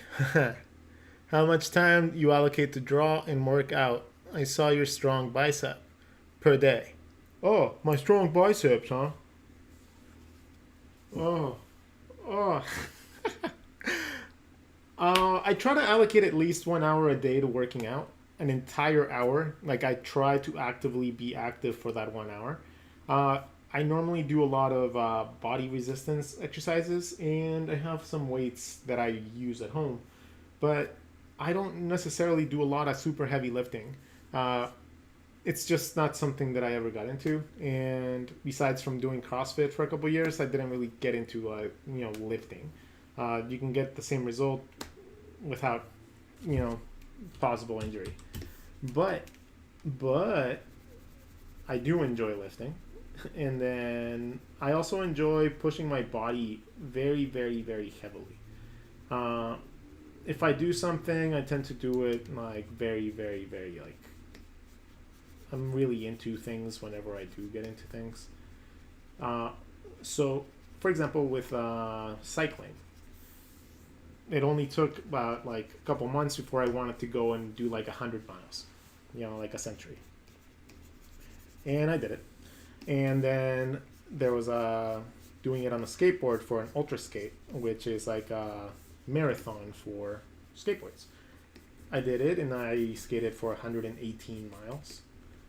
I'm not very good on my feet because for marathons, unfortunately my knees are shot. So that is not something that I can reliably rely on. So marathons and triathlons are probably not going to be anything in my future. As much as I wish that I could do a triathlon. Or an Ironman. I think I have the resistance, I have the endurance, I just don't have the knees for it.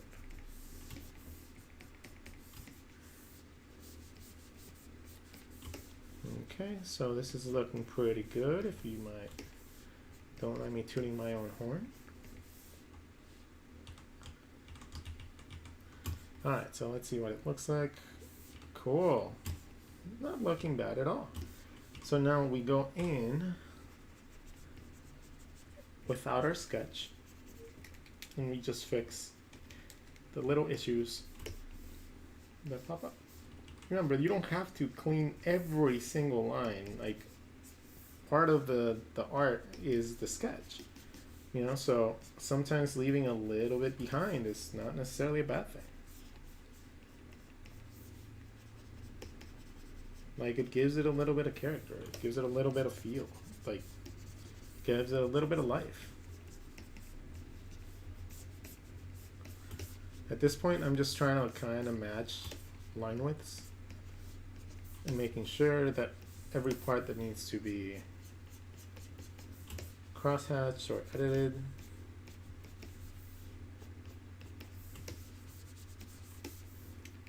I don't know if it needs those hairs.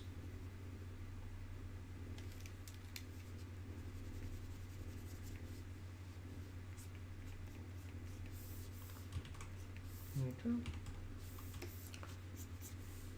There you go. Alright, so we have our dude dressed up in his cosplay, all ready to roll. Right? So now we can move on to the girl.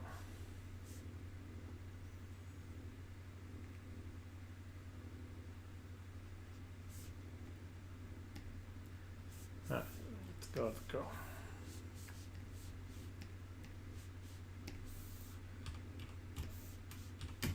Okay, more questions. Oh. How much time do I allocate? Okay, answer that. Hanif Mazuki, tips for young and beginner artists out there. Go for quantity rather than quality of your drawing, and then review any mistakes at the end. Oh, see, I don't know if I agree with that. I don't think you should I don't think you should see it like that. Yeah, quality over quantity. There's something to be said there, because yeah, sometimes you just need to put in the work. But if you put in a lot of drawing time without really understanding what you're drawing, you might as well not even draw it, because it's just gonna be something that you're gonna make mistakes in again and again and again. Like, if you don't draw something and you have the intent to learn how to draw that, it's just going to be a never-ending cycle of repeating the same thing. That's the problem that comes with the stylization, right? When you solely focus on stylizing something, you tend to forget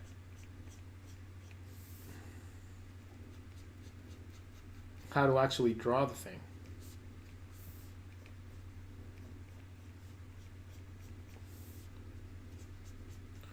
So when people draw, for example, stylized hands all the time, right? And then you ask them to draw a style like a normal, regular hand, it's gonna be a little bit harder for them. Unless they're like a very seasoned artist that actually like understands their shit.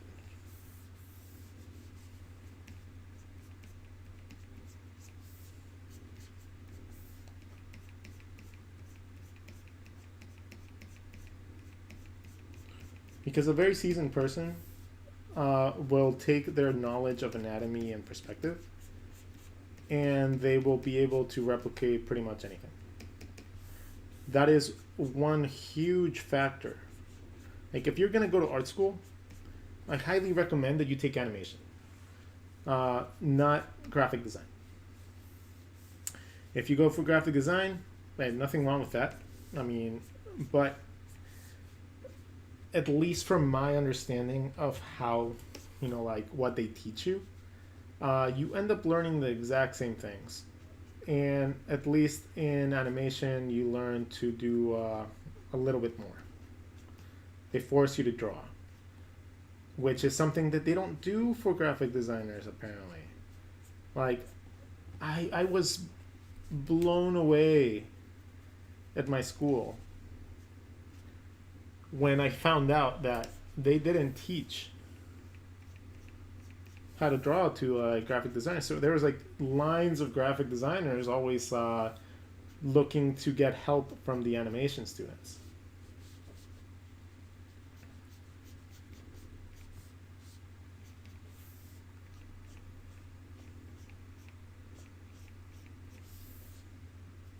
So right here I'm adjusting it because the mouth is a little too low.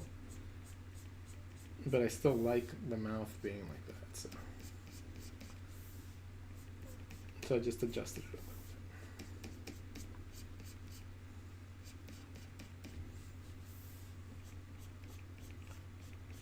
little bit. So she doesn't have the biggest lips, so I'm not going to draw gigantic lips.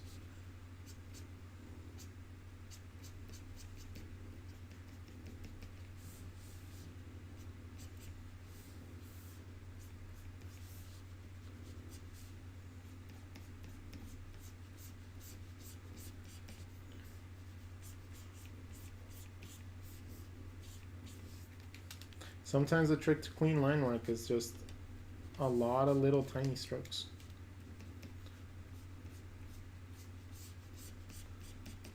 I mean, that's the only way that I've found to make like nice, clean, long lines digitally. It's always so annoying to like do anything that goes across the page in one like swoop. Digitally, it's just a pain.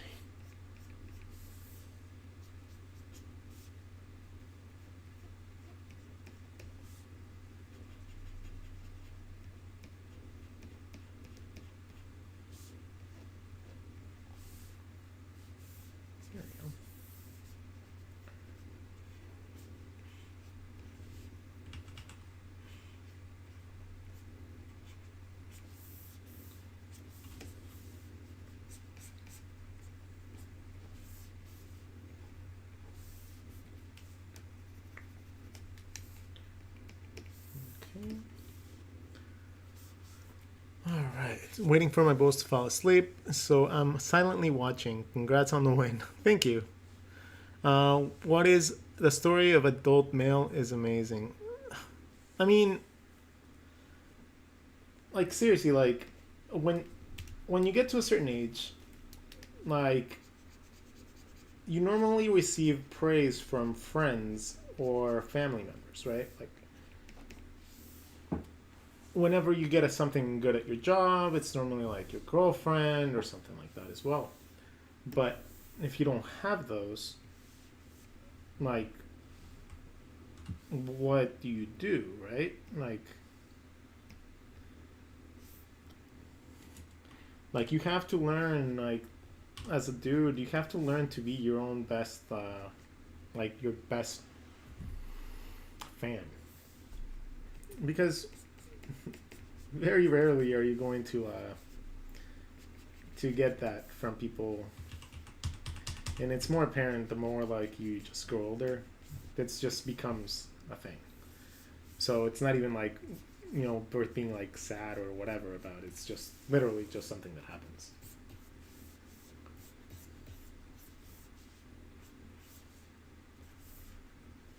So if you guys have guys in your life that you care about, friends, you know, tell them they're doing a good job. Like, you'd be surprised how grateful some people would be to hear that from you guys. You never know, man. Personally, like, a lot of you send me super nice messages all the time.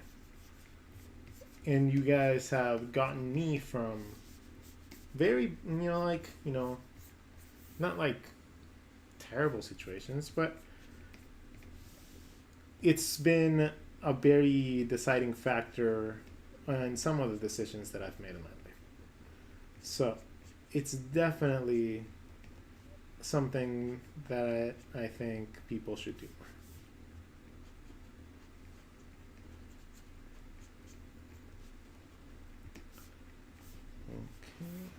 Okay. Now the braids. The braids.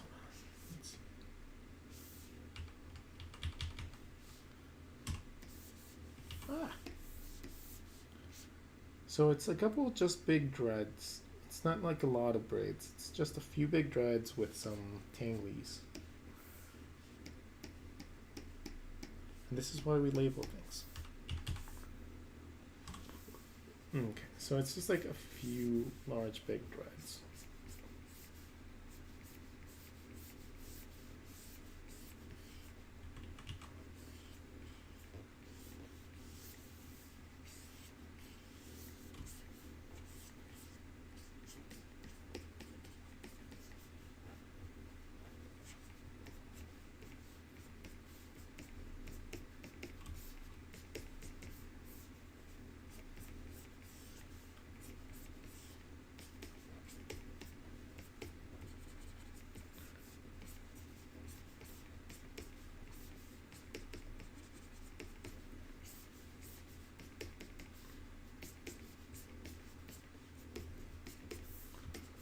There you go. Have some there. Maybe one coming in right there.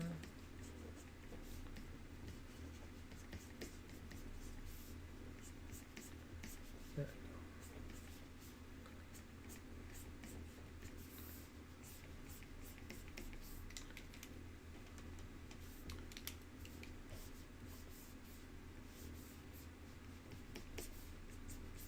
go. Okay. So I think she's looking pretty good. Let's see. Waiting for my voice to fall asleep. VORNGO. I don't know what that means. Is there an easy or semi-easy way to explain how to use line weight? Yeah. It actually really, like, there is. And that's the last one. So, okay. So line weight. I'll just do something right here real fast.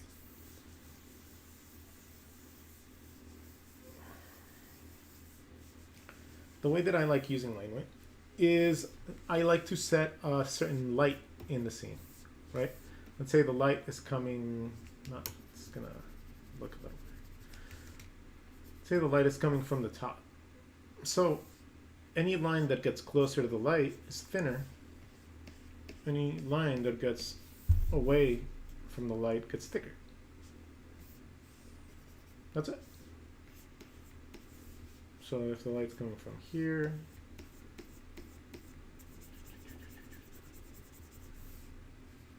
the light's coming from down here, I don't know. And then that gets combined with, you know, shapes like the face, like the hands and everything, and then you just end up with a nice, natural, thick to thin line. That's how I do it.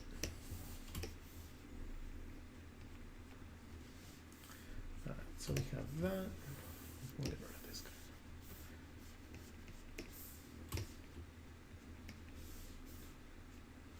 Okay, she has a collar.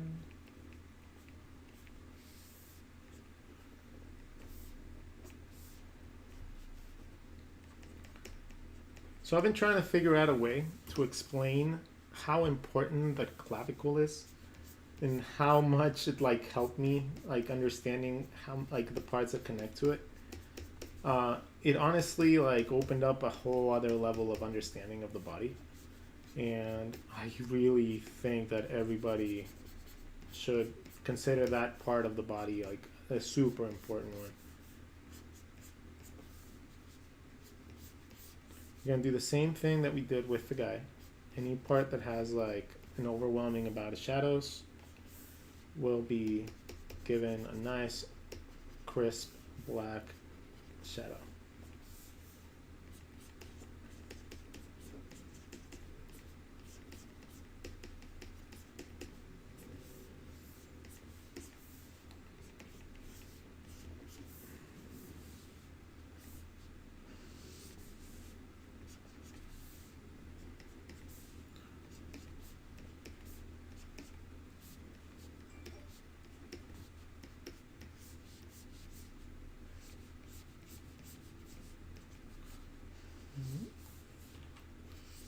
And so you don't have to get perfect lines to have your drawing look really cool.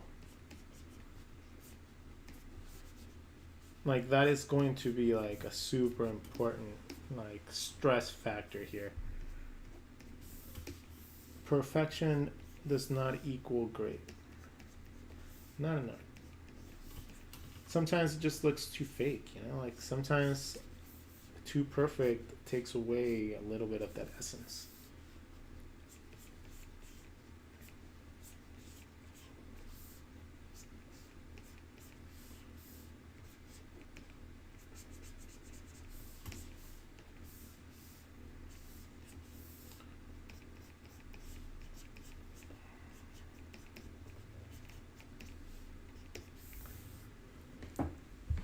Okay, so Rodgon, how did the tournament go? The tournament went well. I won my first round. That's just, it's gonna go down to tomorrow. I don't even know who I like draw against tomorrow. Like whoever it is though, they're gonna create something amazing. So it's like I just have to not get nervous and I'll have a good chance. But if I start getting nervous, oof, then I freeze up.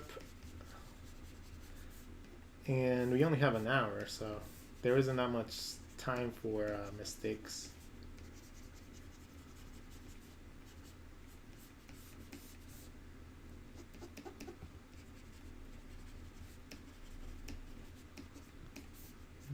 Okay.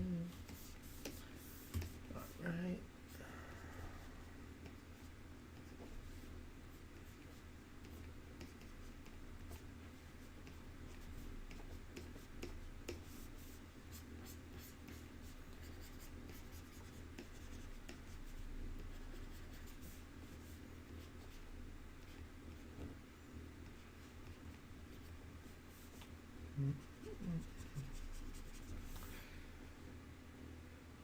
Yeah, it's like a surface shadow.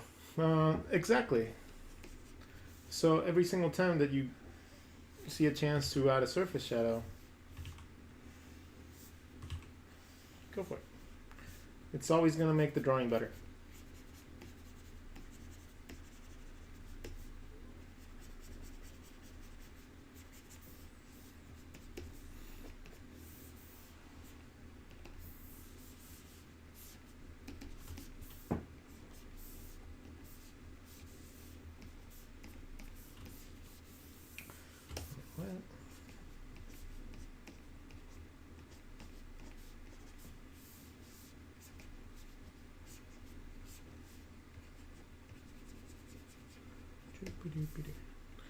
So using negative space is a gigantic factor in illustration. So learning when to use your blacks to create more depth.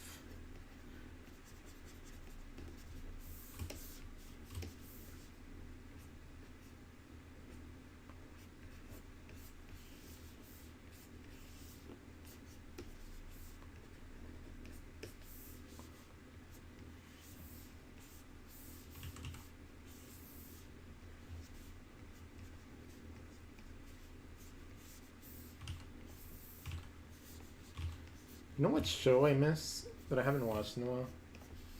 Portlandia. Portlandia was great.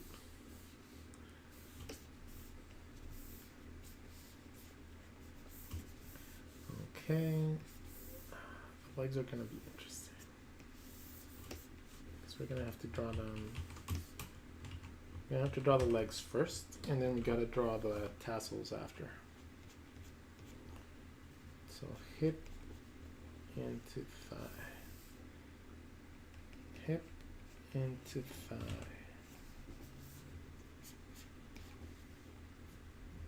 Hip. And then booty into thigh. There you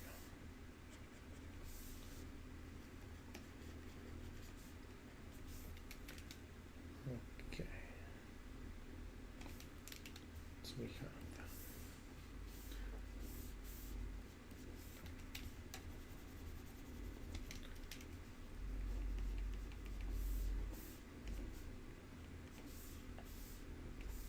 Alright, so we have that. We gotta give her like a little bikini line.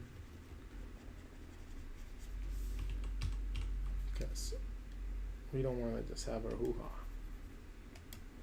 all exposed. Not that type of string. Alright, so we have our legs. Let's see. Just remember the great words of Shang Tsung, finish him with fatality. Alright, so I'll continue here. I think I'll do the fuzzy boot part with shadows later on, but I just want to get these lines nice and clean first.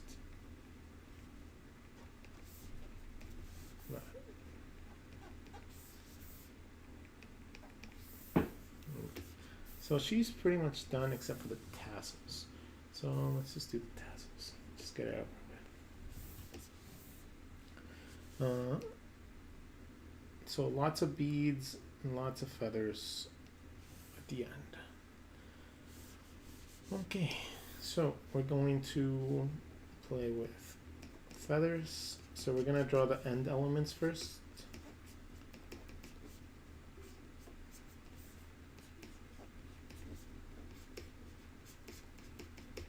And no, I don't like replicating the same object over and over. It like looks like garbage. You know, never looks okay.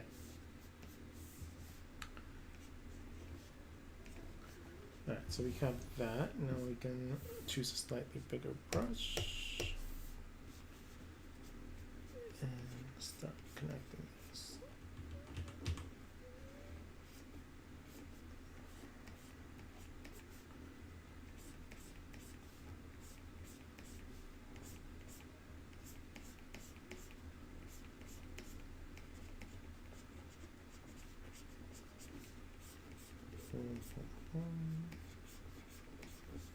And anything I don't need, I can just erase. So I'm not caring too much about like overshooting it or anything. So I can just go in and erase it. Okay.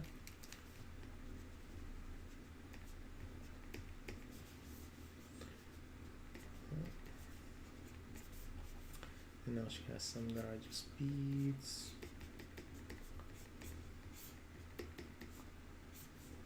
Some that are just long.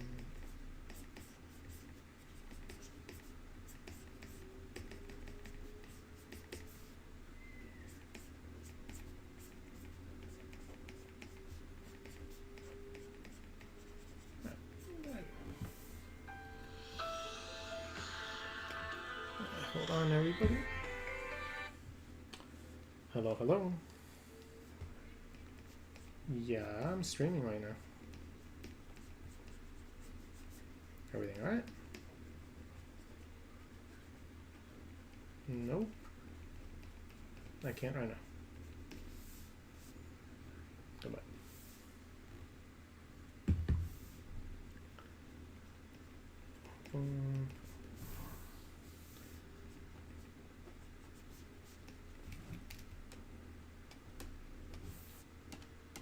Okay, so we have that. These little tiny parts we don't need. Let's create a little bit of depth between the skull and her leg by just giving a little bit of a shadow. We're going to do the same thing with his face. Just a little bit of a thicker line just to make him pop a little bit. Okay, and we'll blur the bottom part.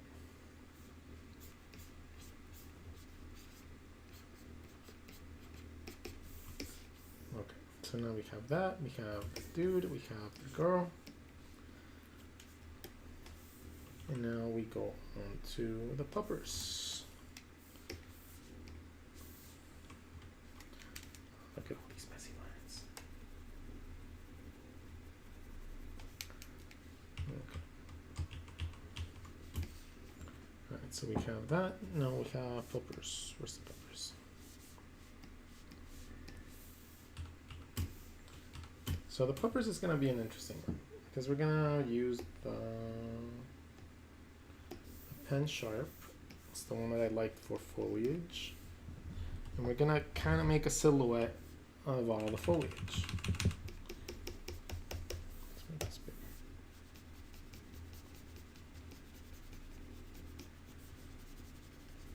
Like this little island or whatever he's on, it's just going to be blacked out. Which is going to give nice contrast to the hair.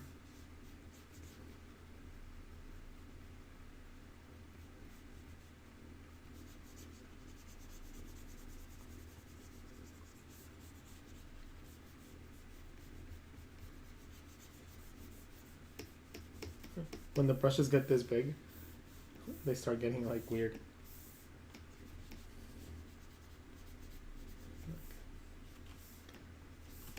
So that's gonna make him pop a lot more in the illustration.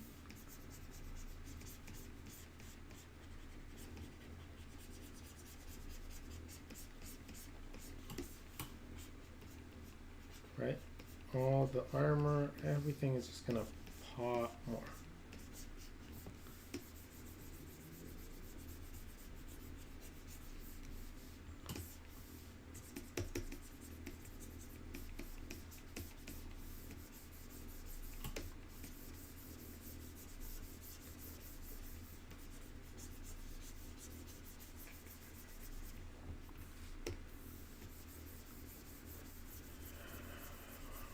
Sometimes filling in all the black is a pain in the butt.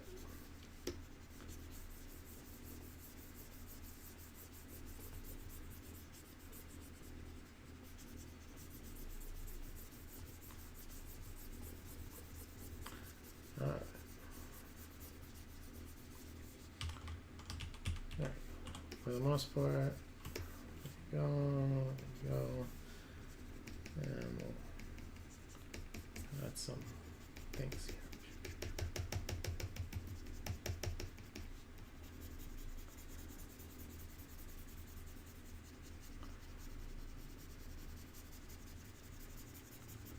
There.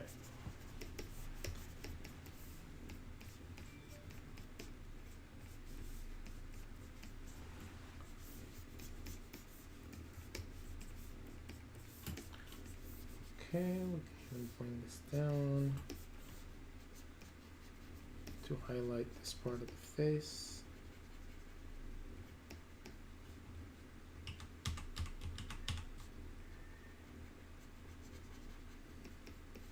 And this is something that I learned how to do recently, honestly, like just learning contrasts. Mostly during the time that I was doing my pinup book, that was when I just got good at doing that.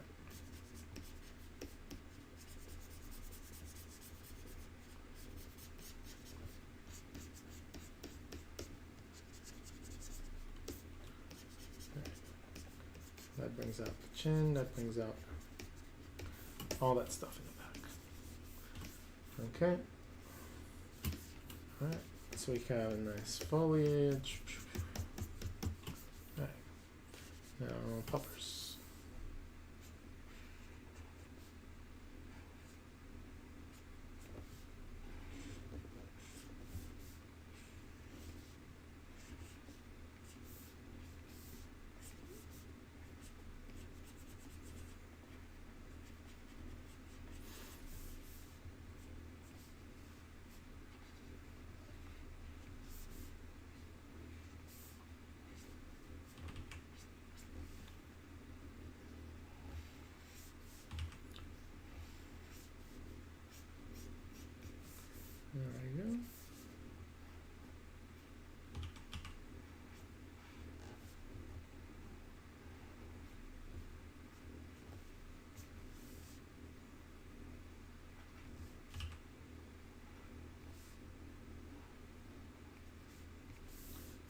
the statue we're gonna just do with colors.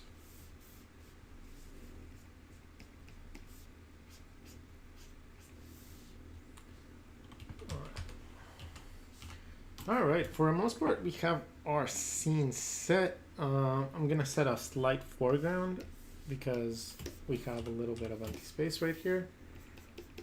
So I'm also gonna do a little bit of foliage, make it look like he just picked it up.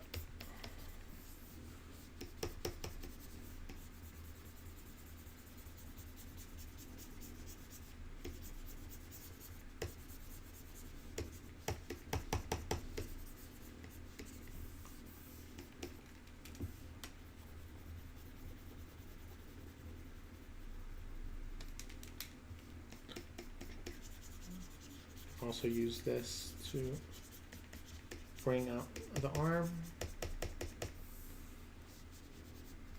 and other things right here. There you go. All right, so that worked out. All right, so now we turn off all our stuff and now we start doing the grayscale. Oh.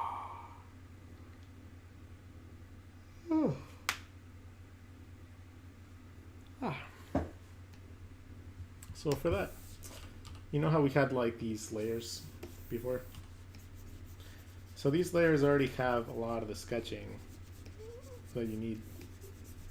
So sometimes you can just go in and use these as your shadow layers and save yourself a lot of time.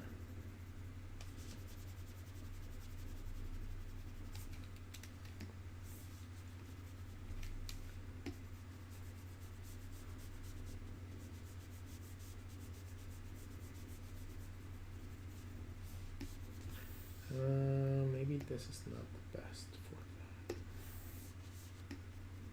There you go. This one's a lot.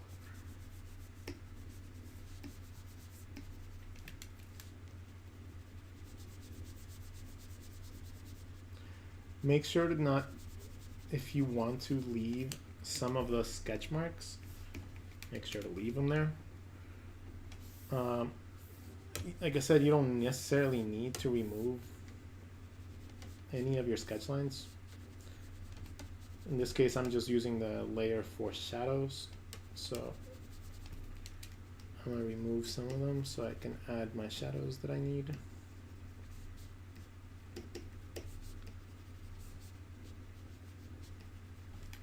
And the shadows will normally be like just slight accents of color or of contrast that needs to be set. An example, for example, right here in front of the eye, I know that it's going to need enhancing.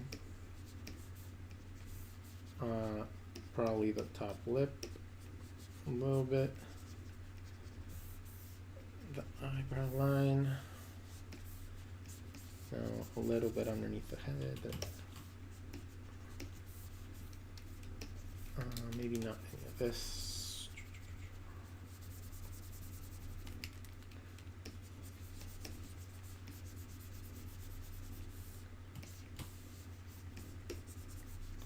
We still got to do his tattoos. That's like an easy way to do the hair as well.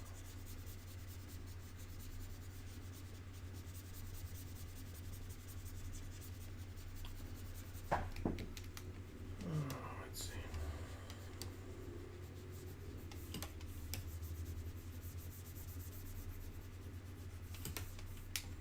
Actually, I don't know why I'm deleting it.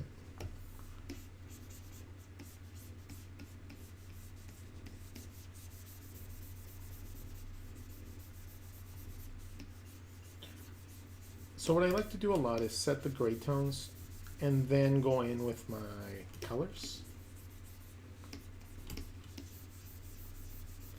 I'm actually colorblind, so I'm the red-green colorblind to a certain extent. So I need to make it as easiest as I can for myself whenever I'm doing artwork.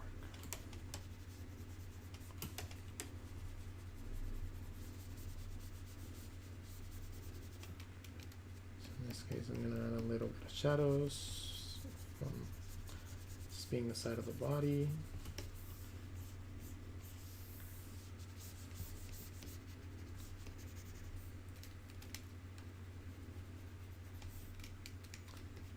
Actually, I'll probably have a shadow thing.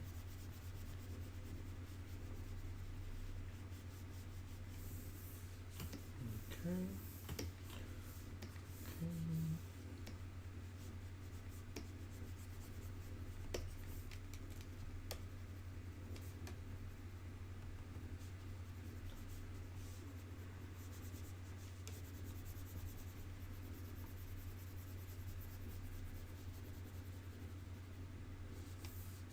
What did you guys think of the competition now? That's what I'm interested in finding out. How do you guys like it?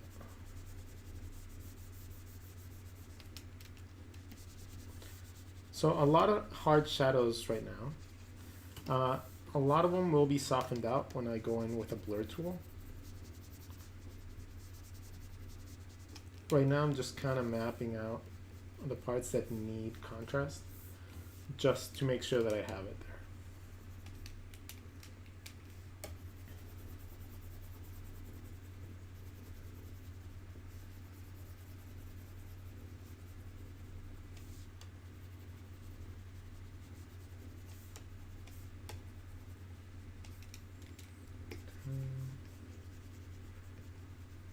Okay, so lighting sitting there.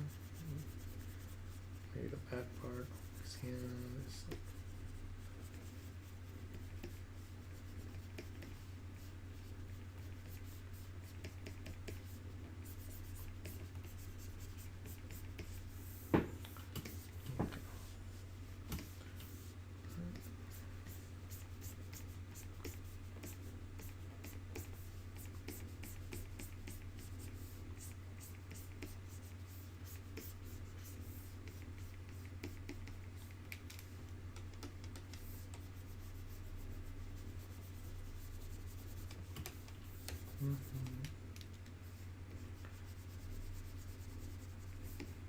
So covering large areas really quickly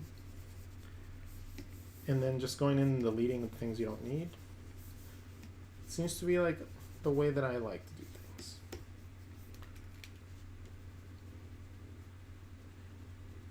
I don't know, it's just, it might be easier to just do it with the bucket fill tool. But I don't know. There's a certain thing to this process that I have to enjoy it just as much. It's the same thing with enjoying the process or the destination, right? Like this is a tedious thing that needs to get done anyways every time that you do digital illustration. So yeah, learn to love it.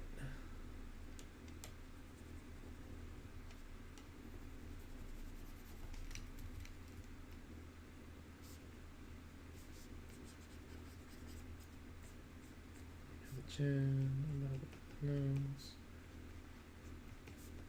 eyes,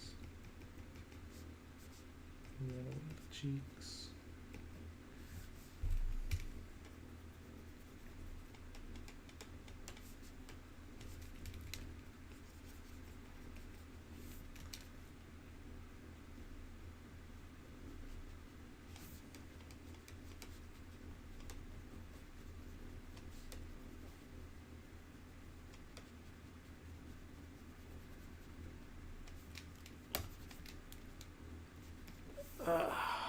Okay, so I think we got a good chunk of it done.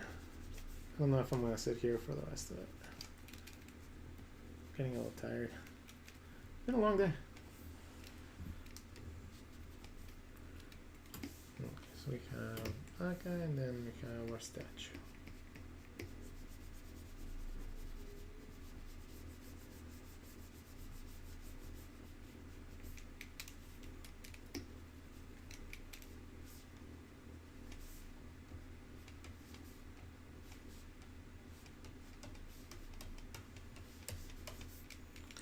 All right. So we have most of our shadows done. Let's do some here.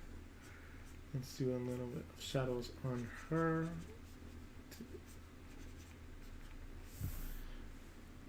Okay,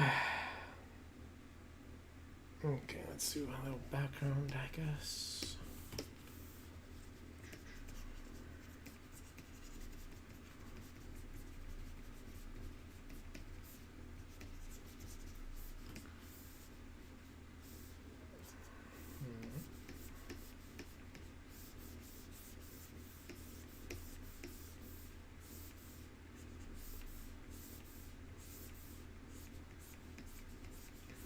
So it might seem like I'm just doing random lines, and I kind of am in a geometric type of shape, but this is going to be my background texture.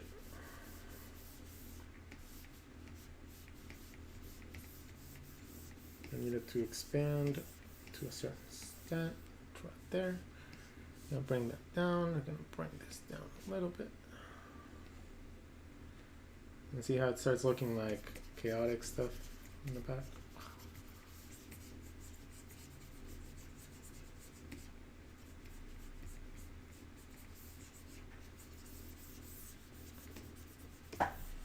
And again, we just draw what we need, erase what we don't.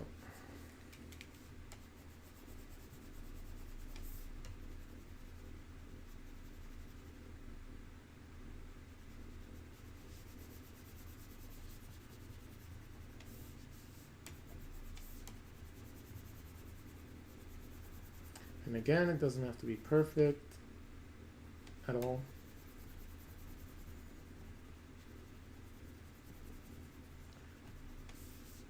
You are the master of your own level of how much you want things detailed. So.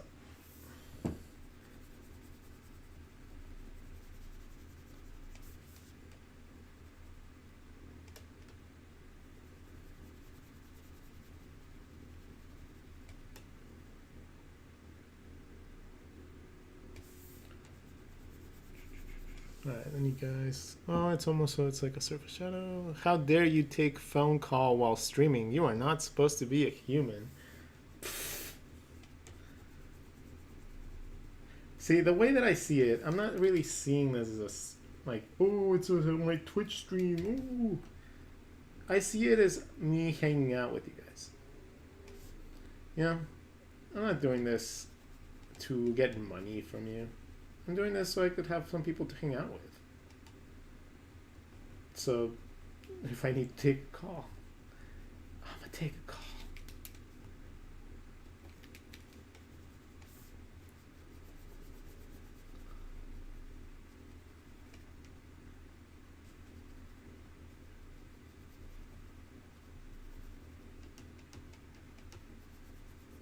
Alright. Okay, almost there, almost there. No, just this guy.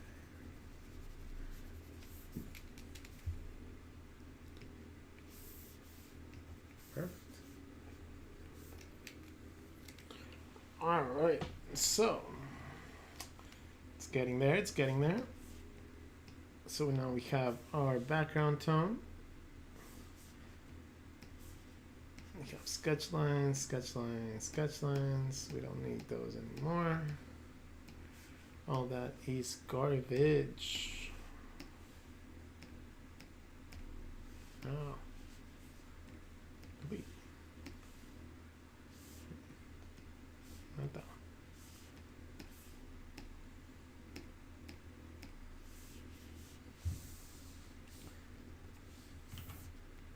Yeah, okay.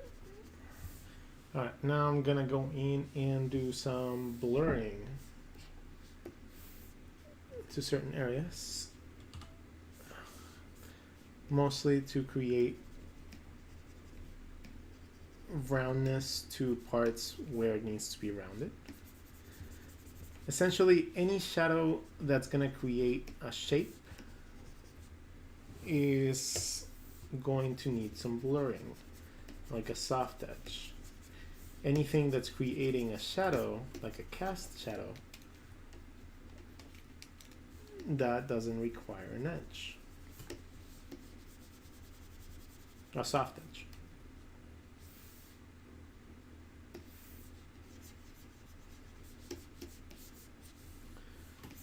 In this case, we don't really have much stuff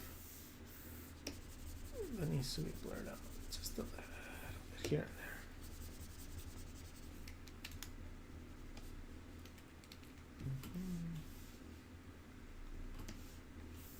For example, right here on the belly, maybe some here, maybe some here. The one part that I will emphasize in blurring is the nose.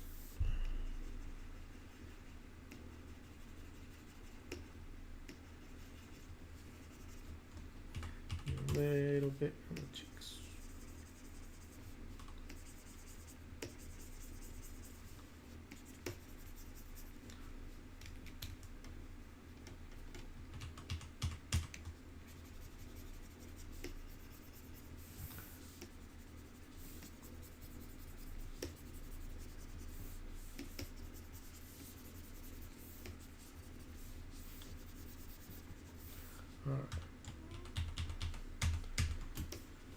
All right, so let's see. Do a little bit less here, just so it pops out more. All right, so we have that. We have our midtones. Now we gotta go into our dark tones and then our highlights. And then if we decide we want to add color,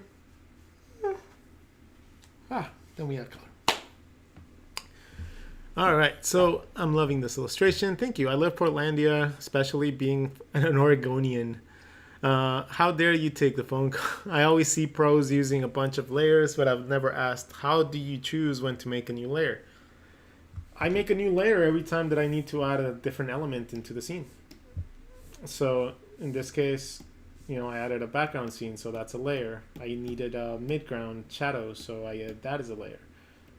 Anything that I'm going to maybe need to edit later becomes a layer. So in this case, now we're gonna go with a slightly darker color for this, and then not blur, not the edge pen.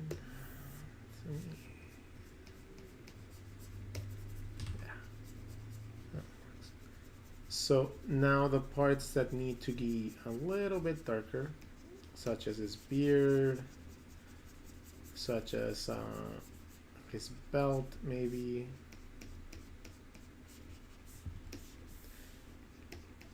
Maybe not all his hair, maybe just giving it a little bit more dimension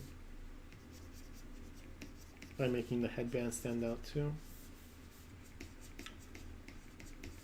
Maybe like that is more than enough. Right. We can add even a higher contrast to his wristbands.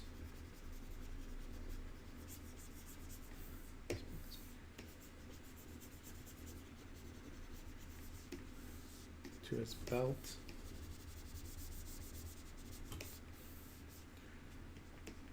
These as well.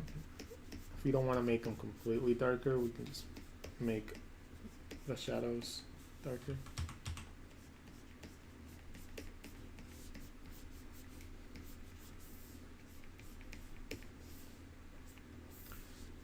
This belt right here would be darker than the armor.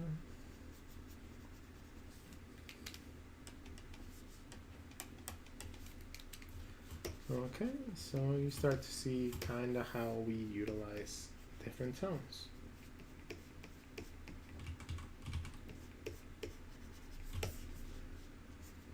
Just to make things pop more, and I keep on adding different levels of this until I'm satisfied with the contrast between things.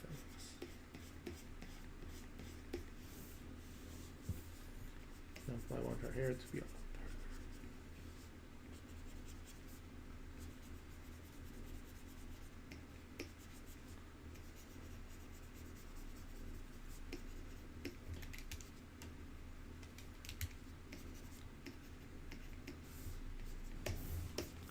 And I want the statue to be relatively dark too,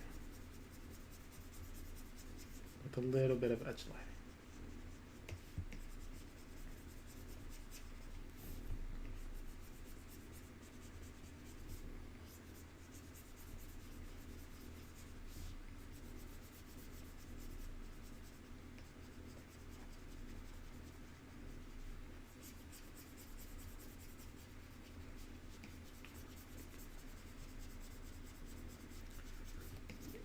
So, a little bit of shadow to her breasts.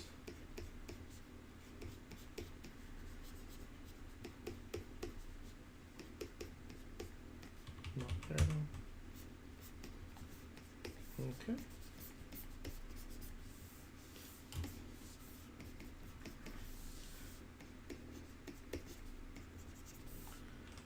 All right, so we have our semi midtones. We can use the same midtone to create wear and tear, especially on the leather or the metal. We can take the lighter tone and create that same effect in the darker tones. I forgot this part. All right. And then we're gonna go into whites. Whites.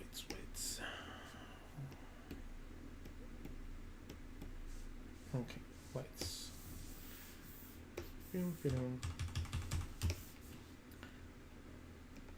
So you might think that white is just like how all the eyes are and stuff like that, but not quite.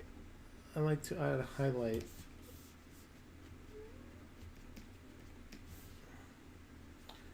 of white to the gray, and then that way it looks shinier. See what I mean? I make the highlight layer at the very top.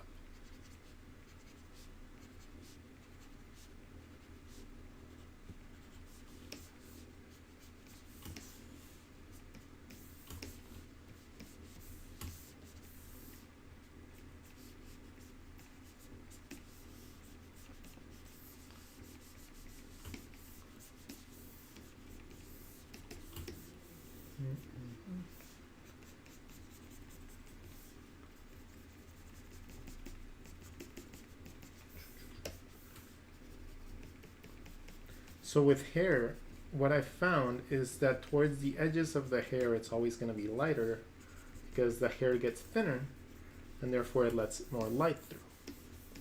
So keep that in mind.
So too messy right there.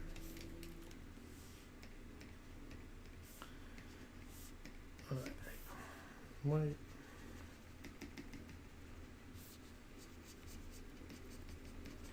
Also, any part that's going to be hit with light first. It's the same thing as with line weight. Just need to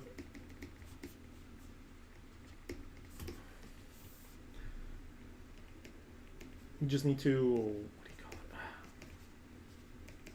distribute your line weight according to, or your light source according to where the light's hitting. It doesn't just, like go onto every surface.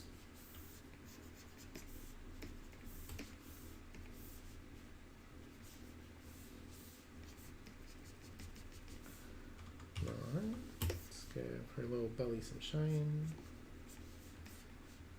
Hip bones, the shoulders.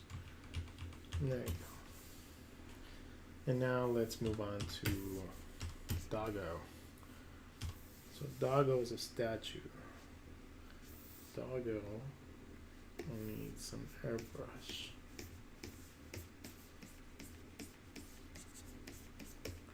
This Doggo needs to glow.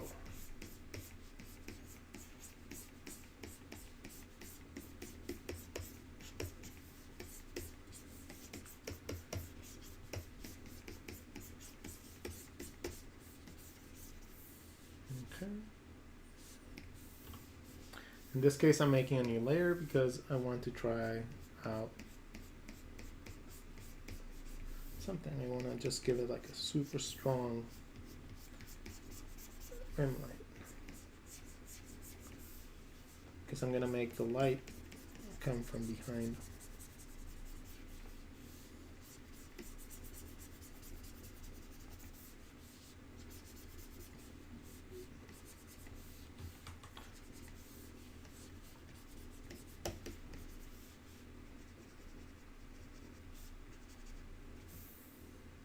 Okay, and now I can make airbrush. So this is Royal Peppers West. Have a certain color scheme. I'm going to try to match that to a certain extent.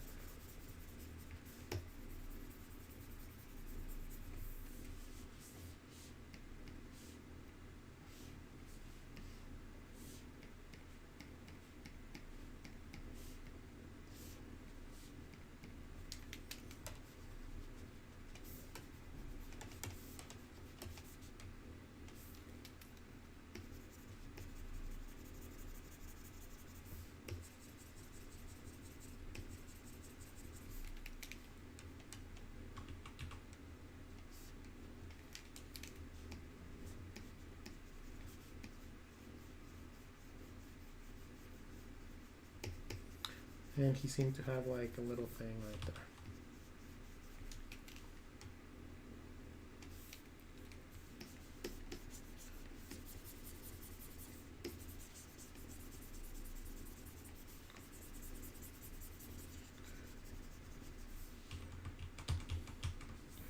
Okay, I can reduce the opacity of it.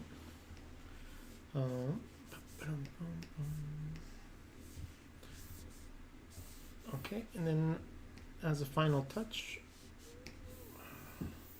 we're going to provide the puppers its proper glow.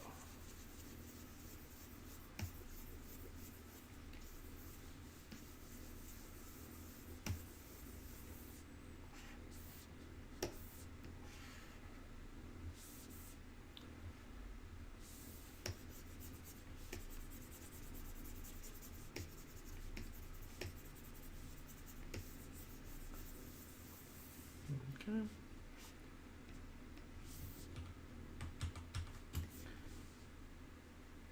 And maybe a little bit less.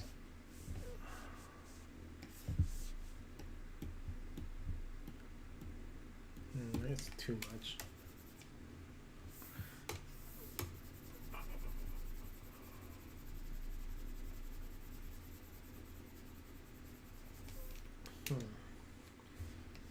More like this, but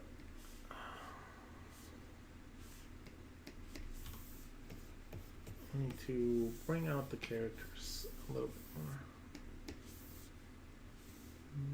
Opacity.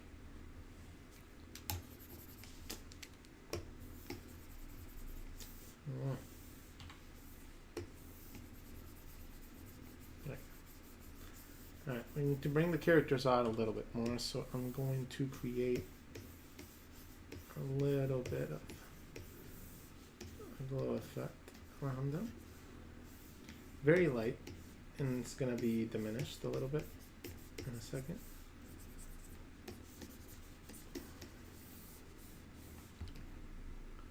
There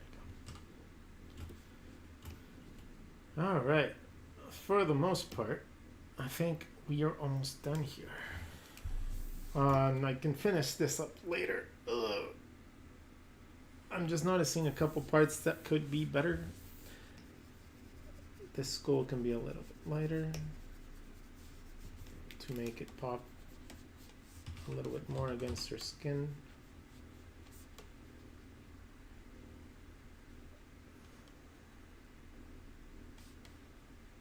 There we go. So we have that.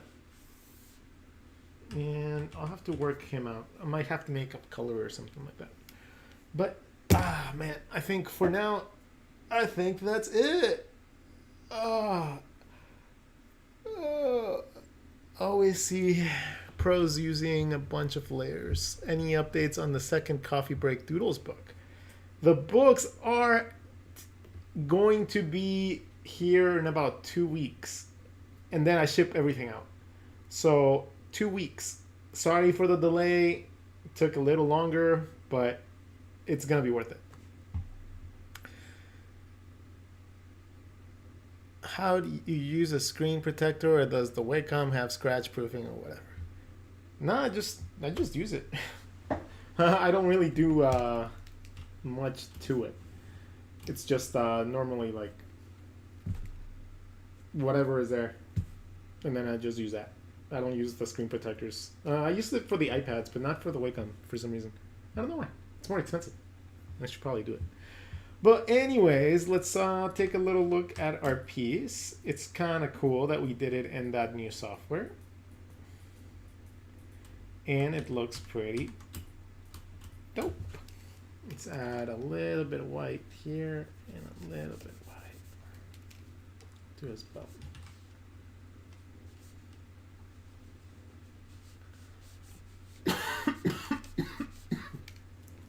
Anyways, hope you all have a wonderful night.